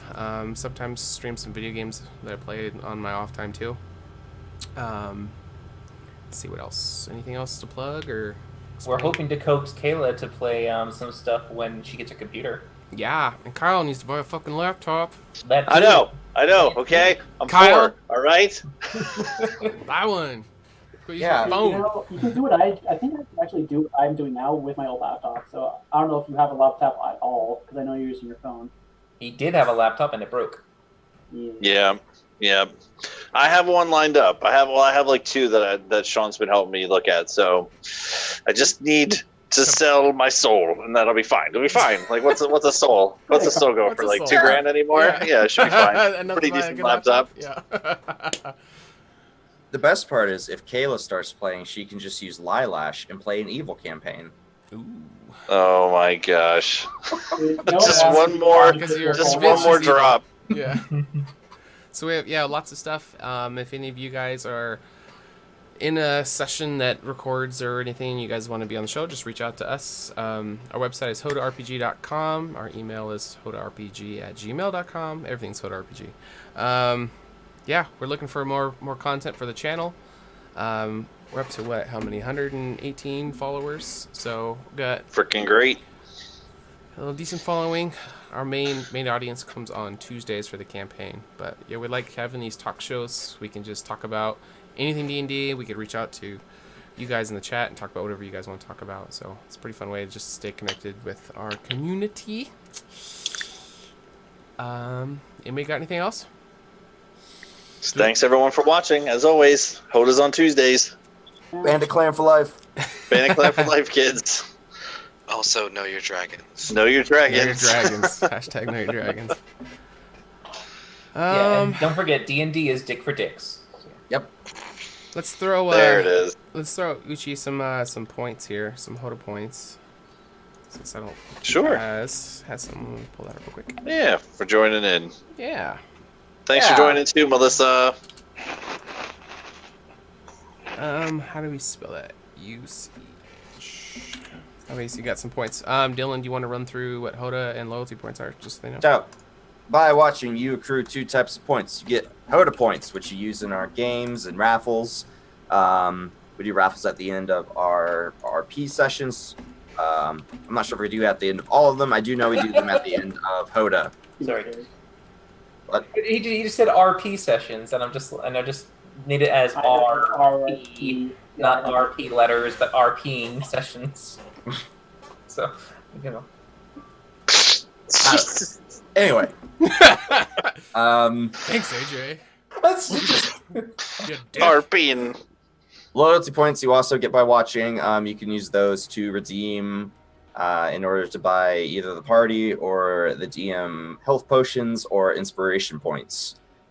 We are also working on doing a song request system so that while the game's playing, you can spend loyalty points to request a song and have it play in the background while we're getting killed or while I'm jumping off another creature in the middle of the sky.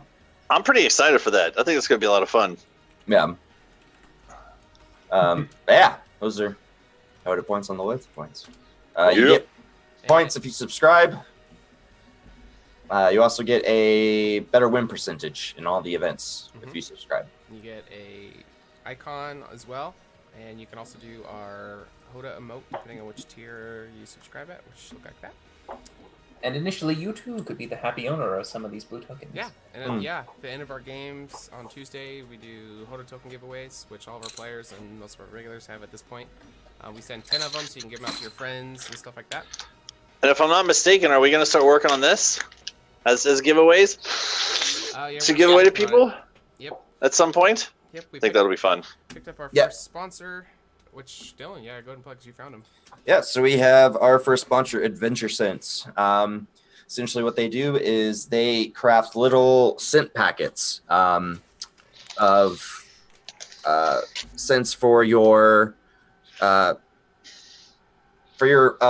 any sort of really role-playing game that you do, whether it's D&D or some other ones. They have dozens of different scents, and a lot of them are really cool. And it's surprising about how well they sort of make it. Like, I think the one I have right now is Welcoming In, and it literally smells like beef stew and like cinnamon and herbs and stuff like that. But they have a lot of them. Some of them probably don't smell very good. They have like crypt and vampire lair and stuff like that. I think it sounds interesting. Yeah, interesting. Sort of sniff. Interesting. I think the vampire lair one was like blood, wine, and Perfume. dirt. Perfume, maybe. Yeah. It's well, I saw someone who like did the smell, and they said perfume. Perfume. Yeah. They do have a There field is- of battle one. Yeah, there is one like horse stable too, right? Isn't there one for horse? Yeah, I got Horse stable. I got horse stables, yeah. It smells like hay, leather, and it says there's manure smell, but I don't really smell it. It actually smells pretty good. And then the field of battle one that they have is leather, blood, and sweat. But yeah, it's like they have a lot of really cool ones. If you want to increase your olfactory senses, make sure to dip your fingers in some water, and that will actually make it. Also, if you eat them, you smell it for No a kids, longer don't time. eat. Yeah, I think there's Don't a eat tiny them. little label at the bottom that says in little itty. Literally, the first thing it says is "do not eat." Like just Yeah. right on there. Very Keep away from small children. Well, that makes But sense. Tide Keep Pods, it away those are from okay to Dylan. eat. Yeah. External use only, so nowhere up the bum, Kyle. Got it. Up top Yeah. orifices. Also, Got it. they do custom scents as well. Mhm. Yeah, they are a bit more pricey, and they do things that are bigger than this. They do like entire scented candle jugs of these things. We're going to. I will get a Finley Musk at some point. I will get one. I'm just that just has to be a thing. I can't not have one. Yeah. So next we're gonna be working on doing a review video that we're going to make and do high production on, and then send that to them. They're going to put it on their website and their social media to try to get us traffic. And then we're going to see if they'll start sending us some of these sample packets that we can do for giveaways, because we're plugging them and stuff. So that'll be good. And then down the road, we would like to get an apocalyptic custom scent that's HotA, that we can brand HotA. So that'd be cool. But I don't know if it's going to work, but we're going to try. So that's pretty much it for us. Thanks everyone for joining us. Yes, thank you. We will see you next time. Bye, guys. Bye.